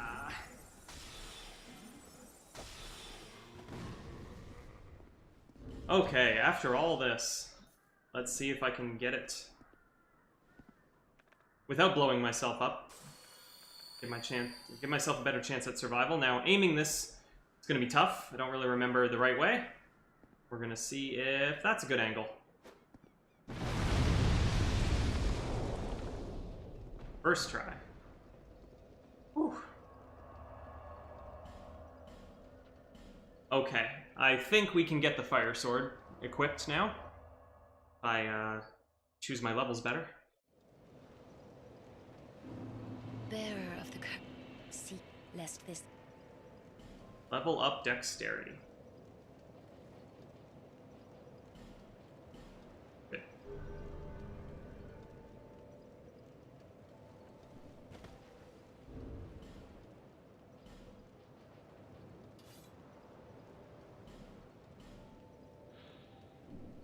Okay, so right now, if I'm one-handing that, you can see there's a red X over the weapon icon. That means I don't have the necessary stats to wield it properly with one hand. If I two-hand it, that X goes away, because my strength is a little too low to wield it with one hand. But now I have this. Should do quite a bit more damage. And with one more strength point, I can wield it one-handed, so that seems worth it.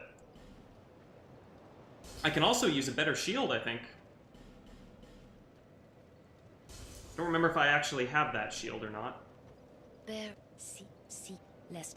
So despite choosing a sorcerer to begin with, we're going for a little bit more of a standard playstyle in the early stages here. But that's alright. There. Now we're using it. And that leaves us with, yeah.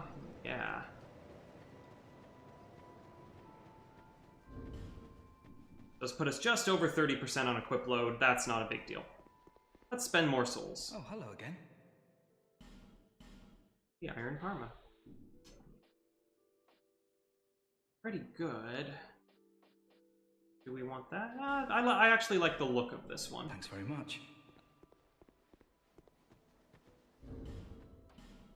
Let's try it.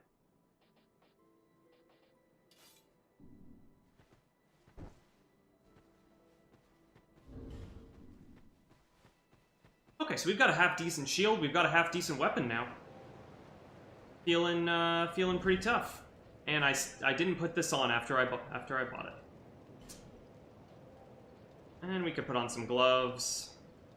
Equip load's getting up there, but we should still be pretty mobile. Great. Okay. Back to the Cardinal Tower.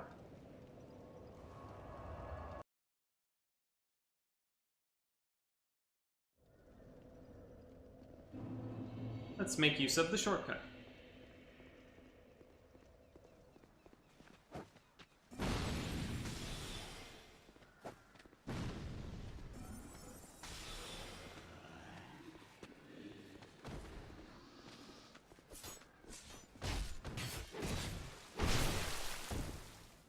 Decent.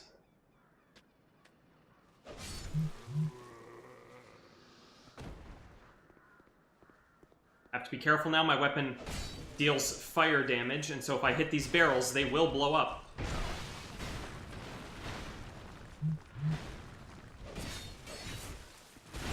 Ah, see? Not a lot of invincibility on the roll.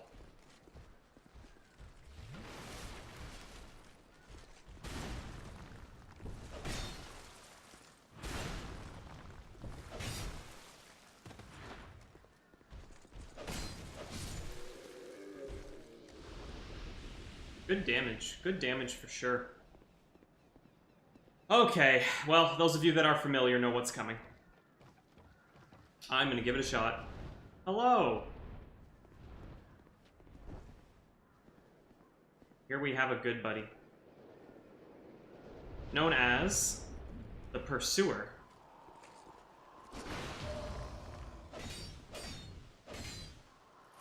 He is a tough guy. A big tough boy.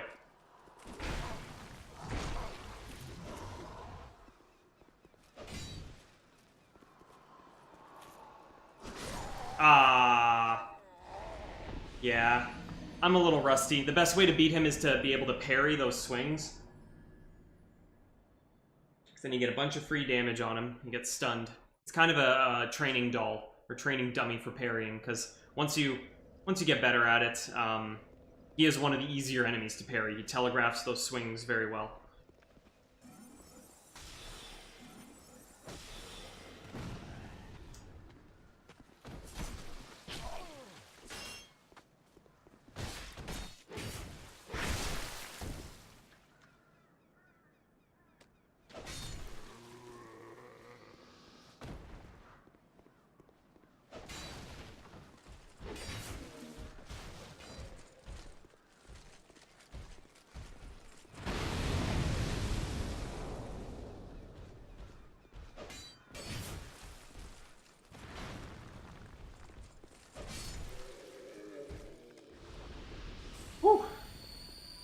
Okay. I think he'll come back again. Right? Can I keep trying? Or did you just get... No, you just get the one chance, don't you? Ah, you just get the one chance. Oh, well. We will fight him again later now. Oh, ho, no. Oh, ho, no, ho, ho. Oh, no. Oh, no. How embarrassing. Tried to roll between one of them and the wall there, and I couldn't quite fit my fat ass through. That was the end.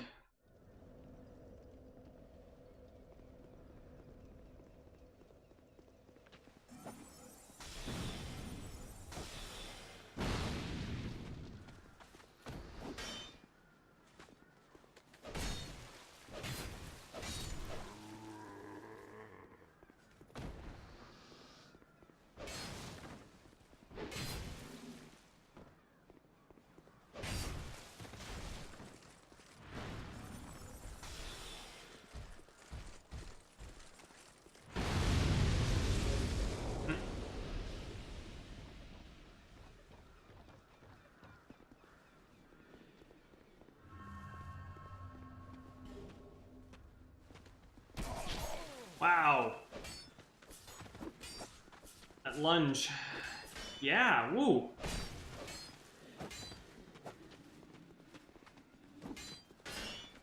Got a nice sword, buddy. Yeah, yep. Here they come.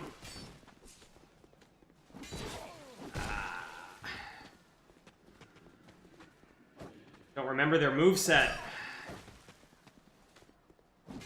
Look at this. I never know when they're done swinging. Not yet. Okay. That's enough of that.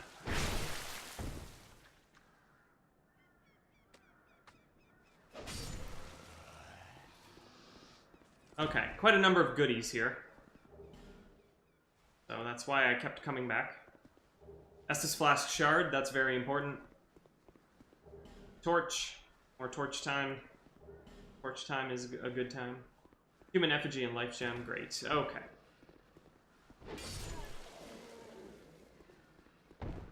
Fantastic. Moving on.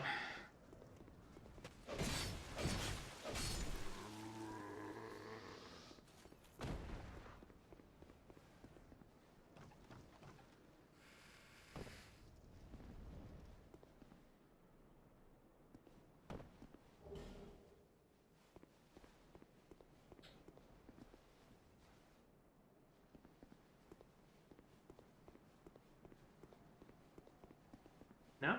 Hmm? Yes? Yes? Gonna show up?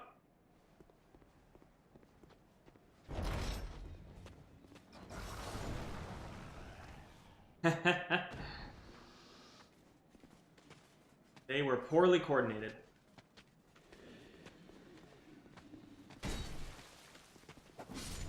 Nice.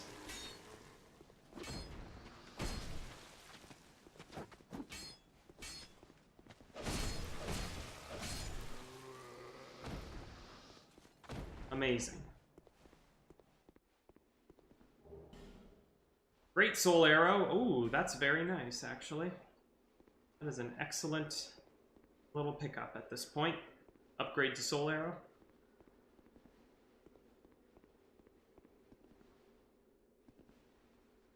A little bit darker in here. There's a thing you can light. This is our first example of one of those Pharos contraptions. We can put a lockstone in the mouthpiece there. It will give us goodies. Ooh, is this a trap? This is a trap. Crossbow trap. And roll away. But we got a Titanite shard, that's nice. It's not open from this side. But there's a secret. There is someone on the other side just waiting for us to knock on the door. And then they open it for us.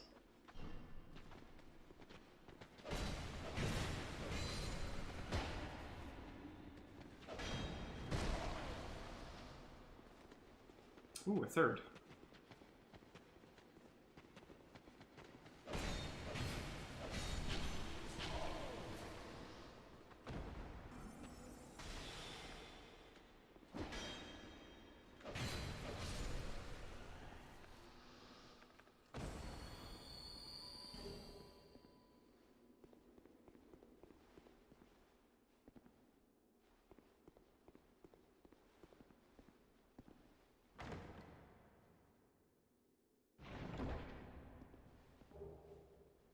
Life ring and a large Titanite shard. So we already got our first large Titanite shard, which is pretty nifty.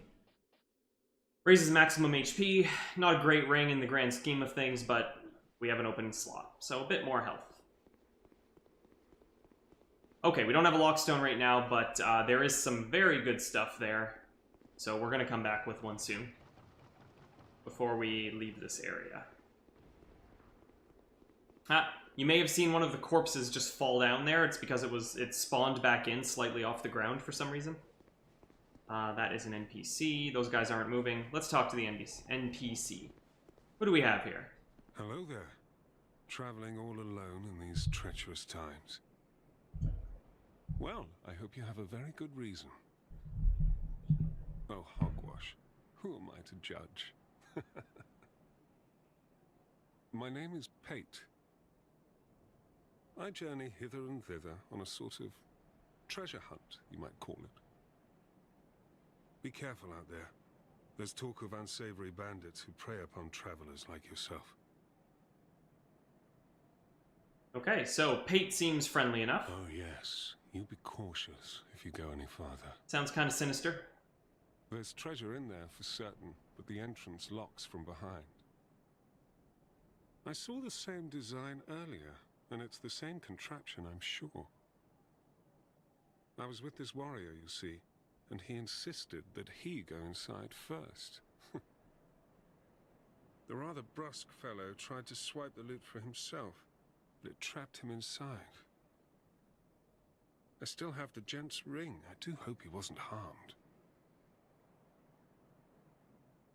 Interesting story.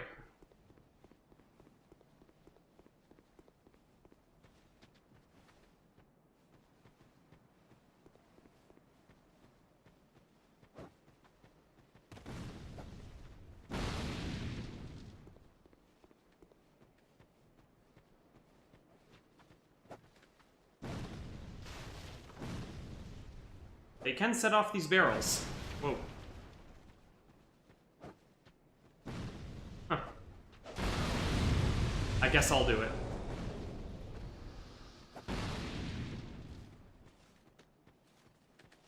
Oof. Out of Estus.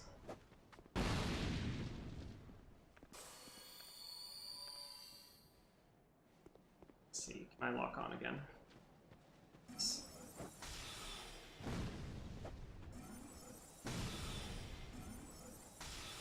Ah.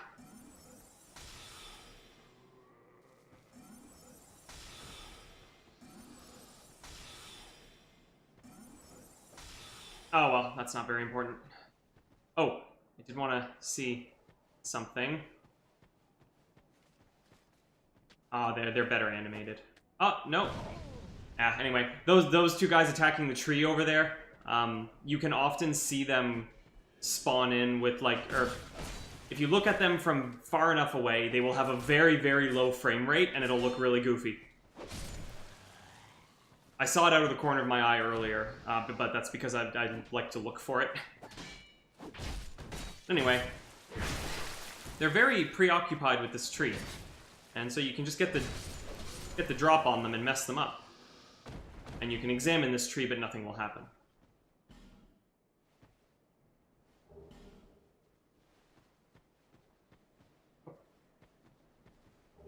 Large soul. So this is one of the trees that grew from a giant. You can see that is a giant right there. And yeah, turn it into a tree. All I have to say about that right now. Okay.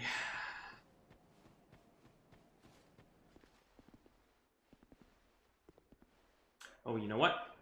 Let's not go in there yet. I heard a thud, but that was probably another body loading back in. Now, there is a ladder here that I'm just missing. And there it is. Okay, so we're making our way through the Forest of Fallen Giants. We just saw our first very obviously fallen giant.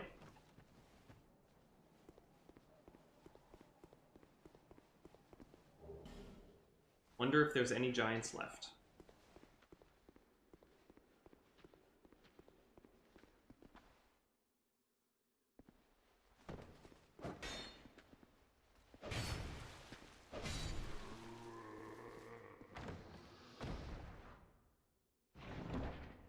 We did find our first trapped chest earlier there with those crossbows, or the crossbow that shot at us a few times. In this game, there are mimics, just like in Dark Souls 1, but there are also chests like that aren't mimics, but they are dangerous. So, opening chests is a little more hazardous than it used to be. And I'm okay with that. It keeps things more interesting. Because once you know how to spot the mimics, there isn't that much danger, unless you just forget and open a chest without looking.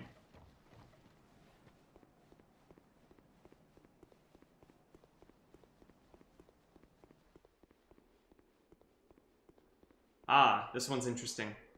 Take a look at this lit torch, and there's a shadow over here. A shadow of a person. Invisible Hollow. Drops a smooth and silky stone that we can hand into a crow nest for trades. Kind of a tradition. I have played this game before, yes, a few times. I won't claim to be super awesome at it or know where everything is, but I've played through enough to get the achievements. I beat it at Soul Level 1. That was fun. Don't plan on doing that again. Don't plan on doing anything that difficult for this playthrough because I'm trying to talk in a somewhat interesting way while playing, and that definitely makes me worse. But yes, those are my credentials. I've never been super awesome at the PvP side, though. I don't make any claim to being good at that. We'll probably get to see me get my ass whooped at some point when I get invaded.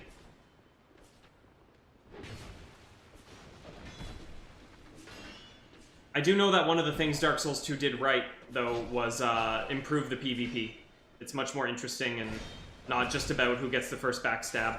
And I spoke too much, so now I'm dead. Oh, these guys with their shields. I gotta start getting better at them.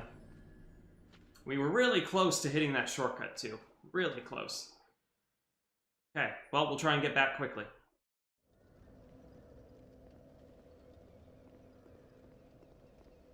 Start with this shortcut.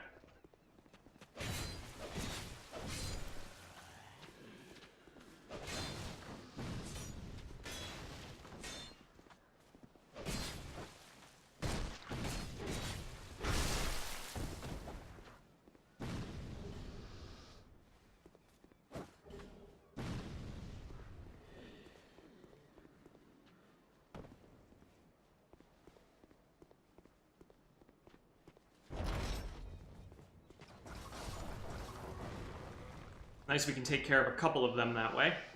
There are several more coming, though.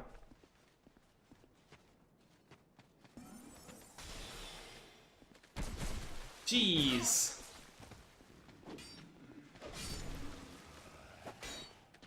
Oh, they don't waste any time. Yeah, just every attack is this multi-hit combo. It can go really badly.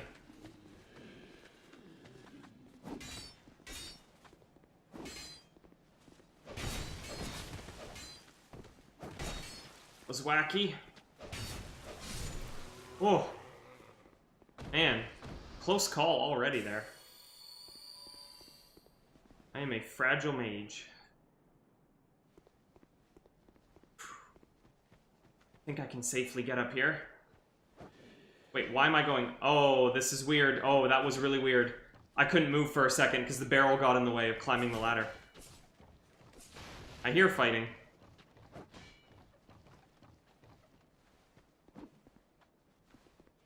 Okay, so there's a path that way I haven't taken yet that I do mean to take care of that, but I think I want to try and get to my souls.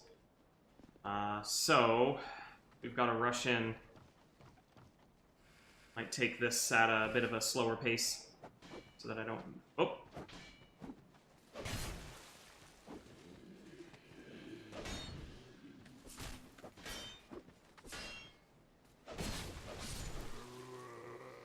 Okay, those guys are fully distracted, so that's fine.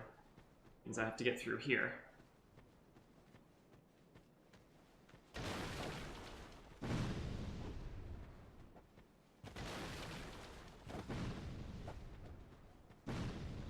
I can't believe these things aren't exploding. Look at that. Look at that. It has to be a direct hit, I guess.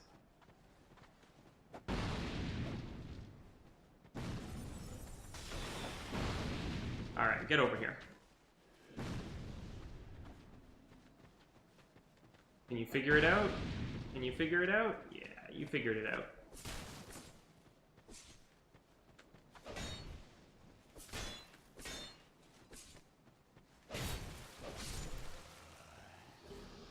Oh, nice. Now you're gonna get up? Yes, you're gonna get up. Oh, but... what are the chances you're gonna follow me in here at some point? Eh. Okay, getting the souls. Oh, you totally did. You jerk.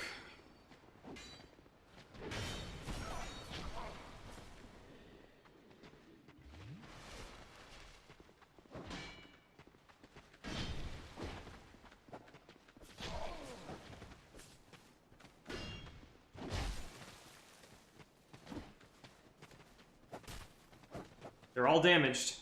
Just gotta start closing them up. There we go.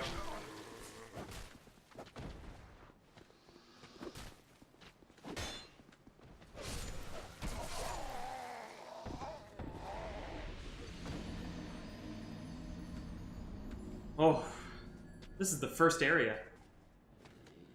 I have to hope that as I accumulate levels and become less squishy, this won't happen as much. Probably my own fault. I've put a lot of points into strength and dex at the very beginning, and I'm a sorcerer character. That doesn't seem right.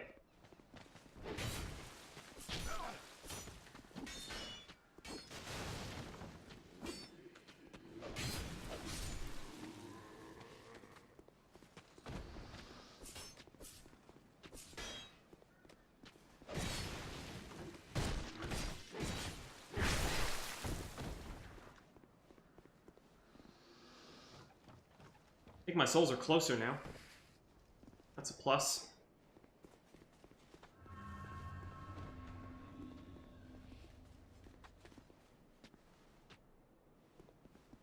I can hear footsteps.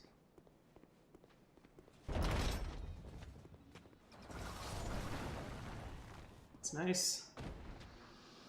Still gotta deal with a horde coming.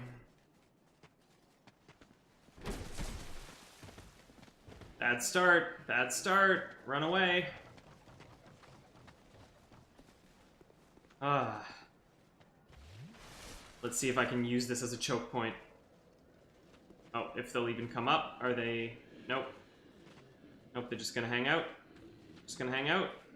They're just gonna hang out. Oh, lordy. Well...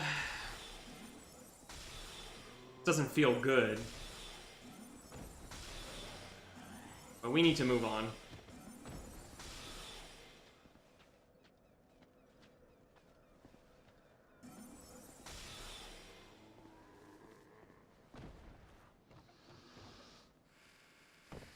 We'll try to keep that type of gameplay to a minimum. Doesn't seem as interesting to me, somehow.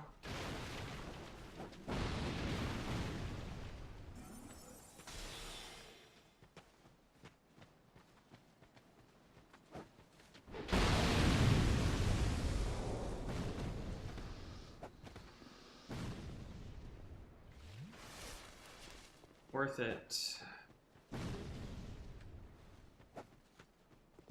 Okay, so I'm not going to get ambushed from behind this time. Definitely an improvement. Oh, and if I can pull just one of you, then the fight's easy.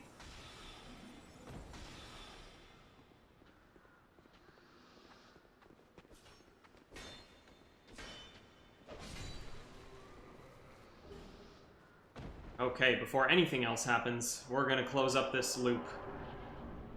Nice, satisfying little shortcut up here. Yes, that door. Okay.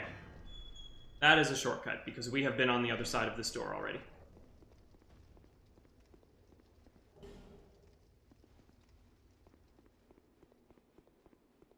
few other things to grab, though, before we progress.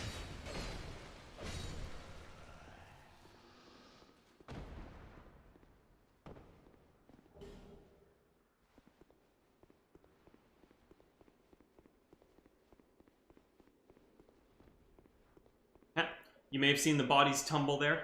They reloaded and then they relaxed.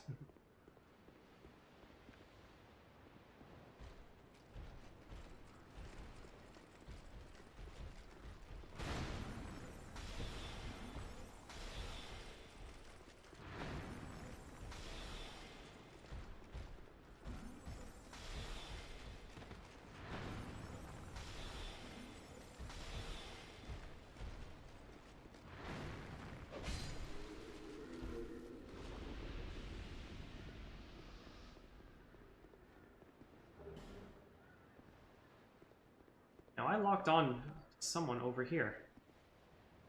Wow. I barely knew you existed, buddy. Lock-on is the only reason we're interacting right now. Okay. A little bit up here. Walking on a giant statue of a sword, that's pretty nifty. But it comes with a price.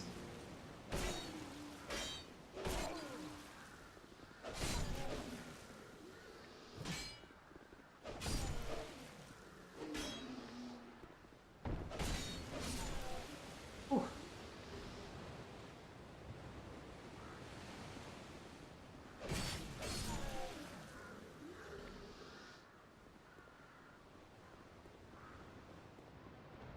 Yeah, so this place used to be a lot better looking than it is now. There's a lot of evidence of really nice architecture and stuff that is actually, you know, not in terrible shape for Dark Souls standards, but definitely has been through quite a bit of wear.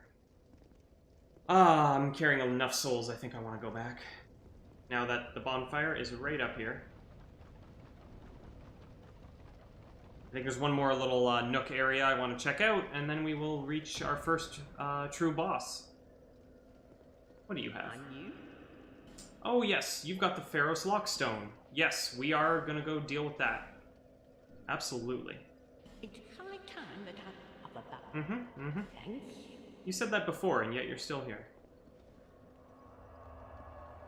Alright, let's just take care of a couple things in Majula, head back out, use the Pharos Lockstone, check out the one direction we didn't go in on our path, and then it's boss time. Is that it? Here, to see, however...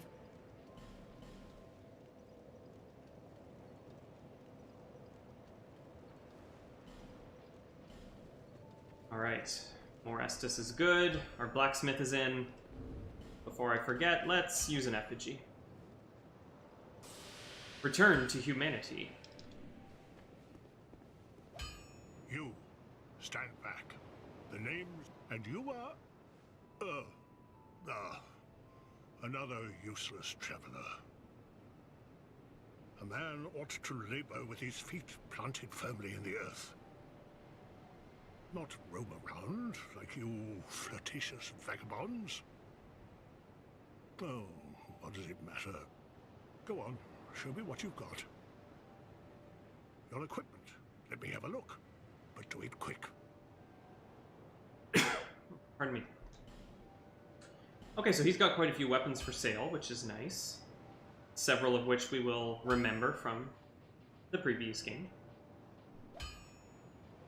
He also sells Titanite shards, although he sells a limited quantity, only 10, but that is nice to have. And some repair powder. And he sells arrows.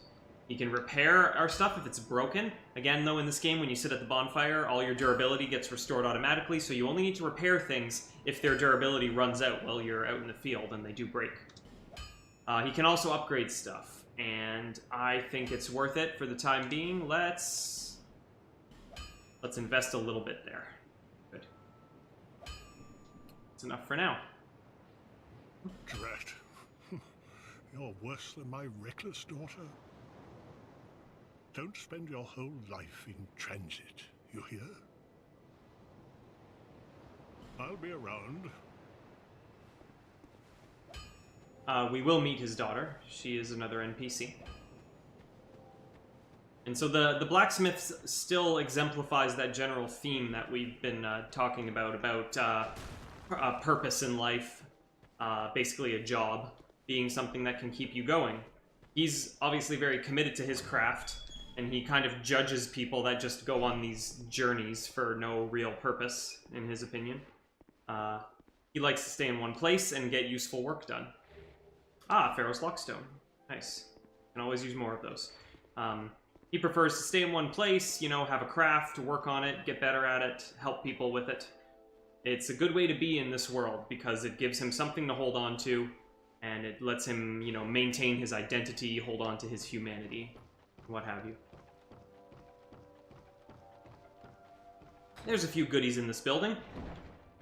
The cartographer, Kale, gave us the key.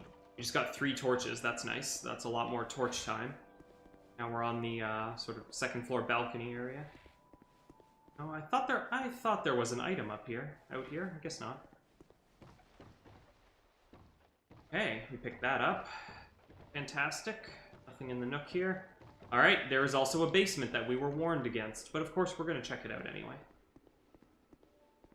Ah, here is the map of Majula he was talking about. It's pretty nifty. As we progress through the game and beat bosses, there are flames that will appear on the map to mark their location. You can get kind of a sense of the layout. This looks much like a chest, but it is not. It is a piece of furniture that you cannot interact with. Now here's the basement we were warned about, so let's go see. Ah, Skeleton Man. This guy's actually super tough. Look at that. Oh, all the bloodstains have loaded in. Ooh, he hit hard. We took care of him. We got a human effigy. Interesting item for a skeleton to drop. There's another torch. We can place to light a torch there. Again, we don't actually need to. Pick up an Estus Flask shard. That is valuable. Nothing over there. And we get something buried deep down in here. This is a very fancy chest. Holds the Soul Vessel. This is an item that allows us to consume it, to respec, choose our stat points, redistribute them. So we'll pick up a few of these through the game. Not an absurd number, single digits, but we will grab a good number of them. So that's nice. That is one of the best additions to this game, the ability to redistribute your stats on your character. So if you want to try a different style or you make a mistake, you can fix that.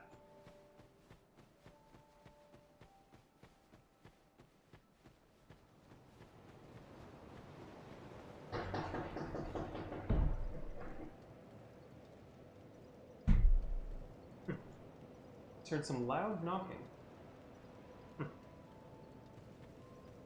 Bearer of seek lest this.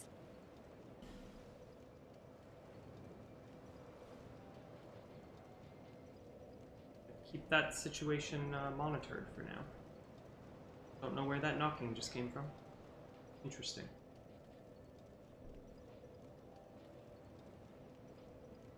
Okay, we desperately need health. Endurance would be nice too. There's a lot of things to put points into here. Let's just get health for now. Running out of health seems to be the #1 cause of death so far. Oh, I think that I can attune.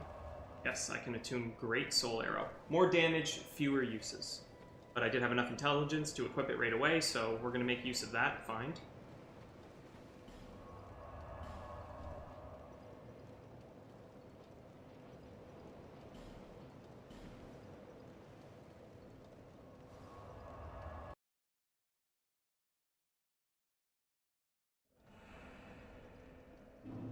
Now that we're fully human again, summon signs are visible.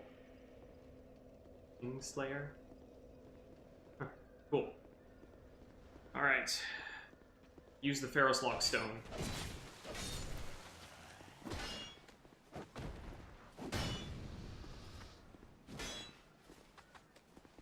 Let me touch your back. Gotcha.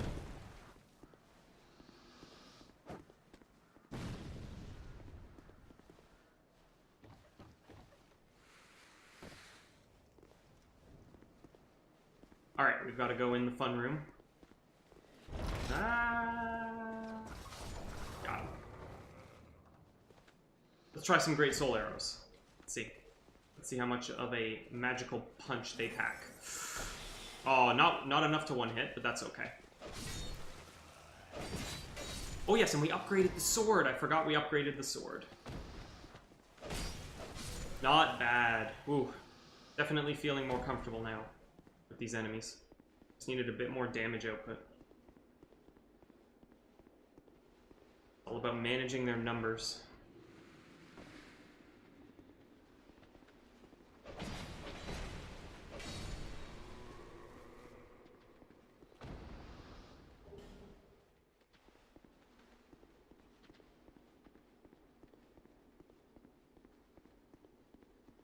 Lockstone.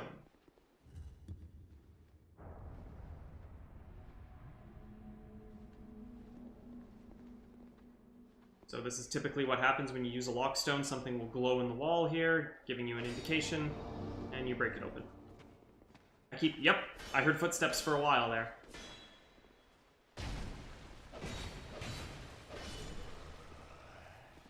Alright, a couple of great things in here. Shockingly good, and like so early in the game too. So the Chloranthy ring, you'll remember that from Dark Souls 1, or maybe not. It's a ring that increases your stamina regeneration rate. Extremely important, possibly the best ring. And a Titanite slab.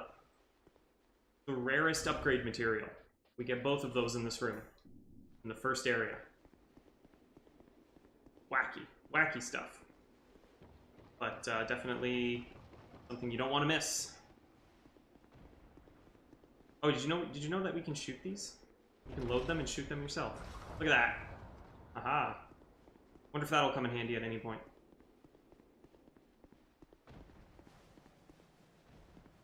Okay. We want to go up this ladder.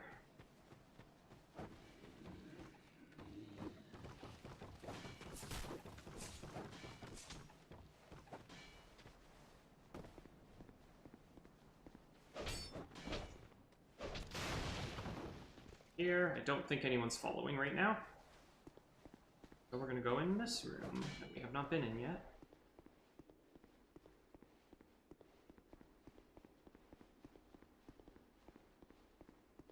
Up. Ooh, look at all these guys. They're all facing away. What is the best move here? I just go in for a backstab on the tougher looking one, I think. Didn't get it.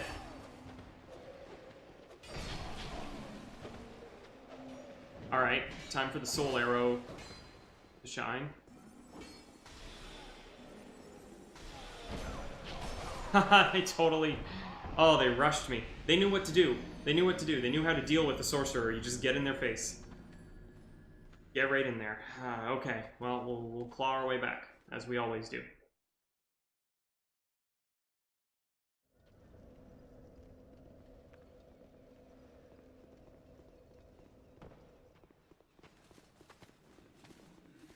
Let's just see how well I can run back.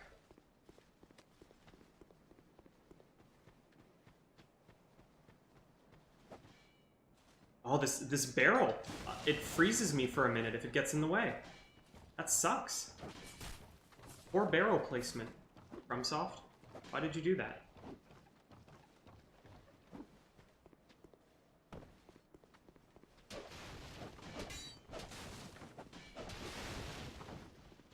Unplayable trash here.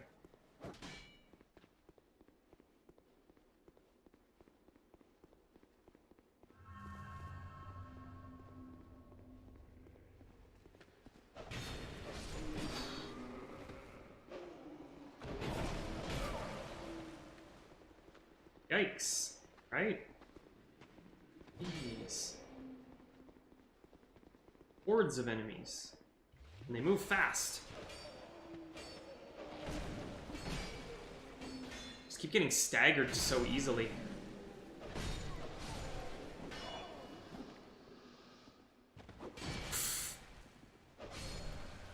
The longest wind up. Knew I would want to roll. Waited just long enough. Okay. I think we got them all. There is a wall here. Well, there's a fake wall here. Missed it. Must be this one. No? No. There it is. Whew. Thought I was going crazy. You can never get on the other side of that gate. You can never get over to that hallway. Not a real place. Another sorcerer's staff in case I wanted to. Okay, so we're in this courtyard. I think if you come at this from the other direction, you would get ambushed by all those enemies when you enter this gate. Gate shuts. That's fine. And I think that's all we do here. Okay.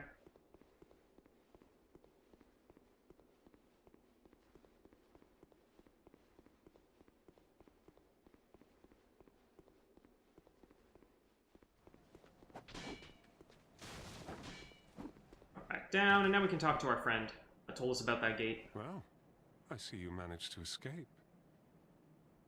I hope that brave warrior didn't come a cropper either. Be careful out there. There's talk of unsavory bandits who prey upon travelers like yourself. Oh, but you should take this. Yay, that's the full-size white sign soapstone for putting down our summon side. Call out for help to one another across the fissures between worlds. With luck, somebody will lend you a hand. Great. We could probably get more dialogue from him. The idea is we will run into that person, the warrior he was talking about. We will run into them at some point, and they will have their own version of events. And it will be up to us to decide who is good and who is bad. Where did you come from?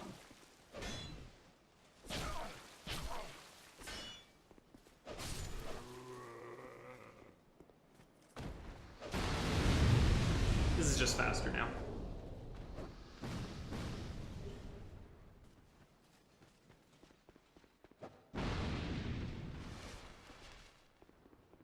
Okay, we can't open that door.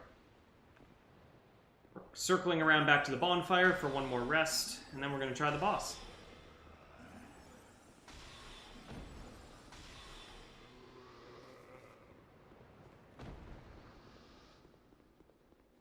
Boss is right down this little central elevator path here. But the bonfire is actually very close. It's a very convenient run, in case we do have trouble with the boss. It's not really that hard as far as all the bosses in this game go, but I've been having a bit of a rough night with these guys, so not sure what to expect, to be honest.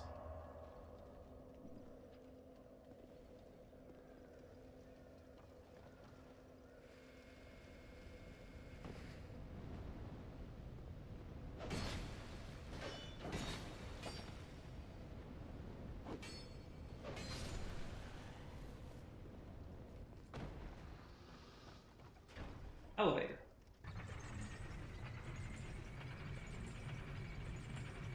Same elevator sounds as the first game.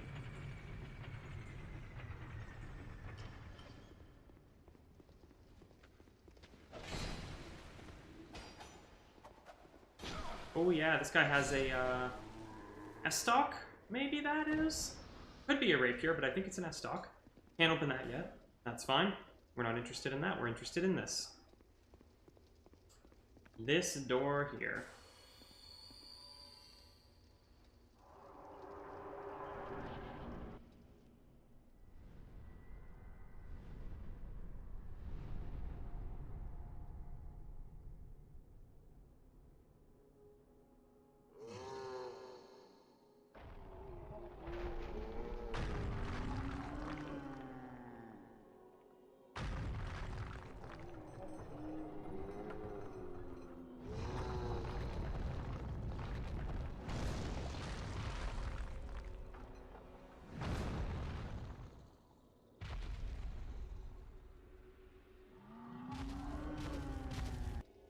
Okay, there is a giant that is alive.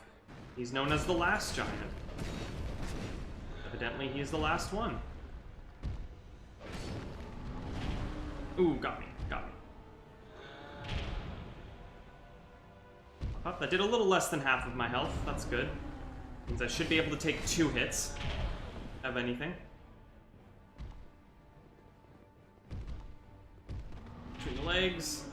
So yeah, you just want to chop up his ankles real good, basically. That's the game plan. So he gets mad and he rips off his own arm to hit you with. This guy is in rough shape. Oh, that may have been a fatal error right there. Let's see.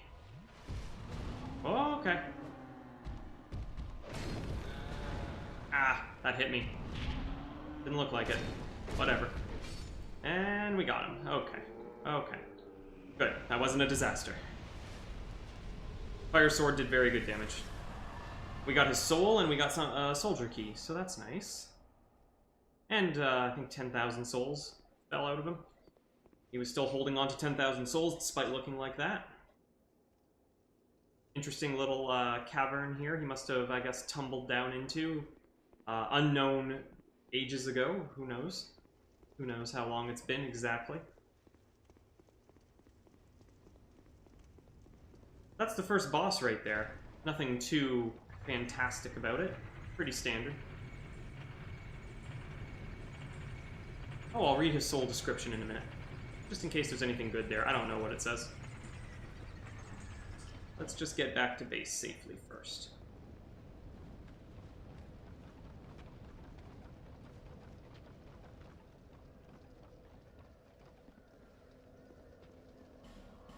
Safely in Majula, to the calming melody of that place.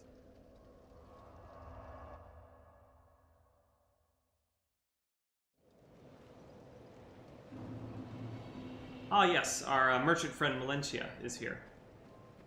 Oh, you again? Go on. It's on the cheap for you. She likes us.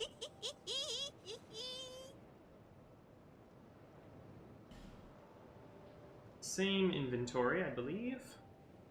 Yes. But these are a few helpful things. At some point we're going to buy that branch, and I know I have enough now, but I'd rather get a few levels. I think if we talk to her... Everyone's so stingy everywhere. You're my only customer. Don't make me beg. Now buy something. We call this not too special, if you ask me. It's just the place where everyone seems to end up.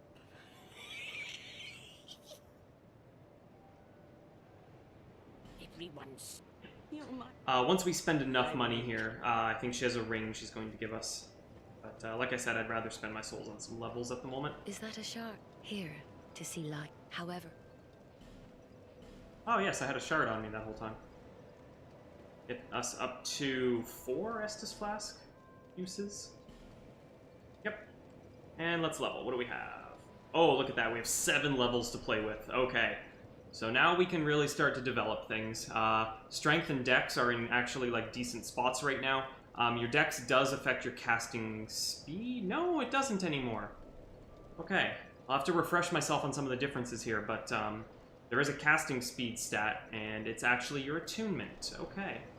And if I give myself 1 more point, I get an extra spell slot. So I already have a Soul Arrow and a Great Soul Arrow, so you know what? I'm going to put that 1 point in there for now. That's fine. Our Intelligence is our primary spell casting stat, and actually it's what our weapon scales with as well. You can see our right weapon damage goes up when I pump that, as well as our magic damage. So we're going to want to put points into that, of course. We're going to want to put points into attunement. Dex and strength are going to be as needed, so they're going to stay low for now unless I find a weapon that I really want to use that requires more. Vitality increases your equip load, and that's been separated from endurance. That is a change. That's an extra stat that's been added. So I have to choose if I want to increase my stamina or my equip load. Health is important. Endurance is important. Equip load, as a mage, I'm not going to be aiming to wield heavy weapons or wear a lot of heavy armor, so as much as it would be beneficial to be able to stack some good armor, I think I have some higher priorities, at least at this point. So something like that is going to satisfy me for now.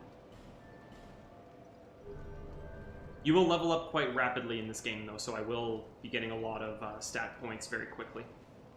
You kind of flesh out the build a little bit. But yeah, I've got an extra slot. Might as well. Now I've got Great Soul Arrow and regular Soul Arrow. Fantastic. Okay. Is there any other business I'd like to take care of here? I am going to wrap things up soon. I'm just deciding on if there was anything else I wanted to buy or anyone to talk to before we call it, so that I can start off on adventure immediately when we return. The next session, which will be either Tuesday or Wednesday, I will make a post about it once I know more. I think Kale the Cartographer will be in the building here, so let's try and find him. I think he's at his big map. His big map that he is very interested in. It's what motivates him to keep doing what he's doing. Very important to have that. Ah, yes, there's the flame. That is for the giant that we murdered. Speak of the devil. Let's talk about Soul of the Last Giant. Soul of the surviving giant who was bound below the Forest of the Giants. The Lord of the Giants, who had brought wrack and ruin to the entire kingdom, was said to have been felled by an unknown warrior. His beaten and broken remains were then dragged beneath the stronghold, where he was sealed away. He used the special soul of the last giant to acquire numerous souls or to create something of great worth. So you can keep these and you can trade them for a boss weapon down the line, or you can pop them for souls, and I forget how many you get for him. It's not a huge amount. Definitely going to hang on to that for now, even if I'll never use it. Just how I am and how a lot of people are. Oh, hello again. You've made it. The map, I presume. Of course. Take a good look. So, the giant that we killed, the Forest of Fallen Giants, is right here. I believe this spot is Majula. Even more flames have appeared. I don't know what causes it. So yeah, well, I'll try and remember to come back here periodically. We'll just see more flames light up as we kill things. Gives you a better idea of the geography. Since you do warp around quite a bit in this game, it can be a little more difficult to kind of build a mental map of things compared to the first game. Where, at least for the first half of it, you know, you had to walk on foot to get anywhere. And it was a little bit more, there were more loops and more interconnected pathways compared to the design here. Which has its ups and its downs. Okay. That is going to do it for the first session of Dark Souls 2, everyone. Thank you for joining me. I hope I did a decent job. I did get murdered quite a bit, so we're going to try and cut down on that in the future. You know, now that I'm getting more levels to toughen up a little bit, I'm hoping that things actually tend to get a bit easier as we go forward. Oftentimes that actually is the case in Dark Souls games. So we will hope for that, and I will hope to see you again soon. And that's it. Have a good evening.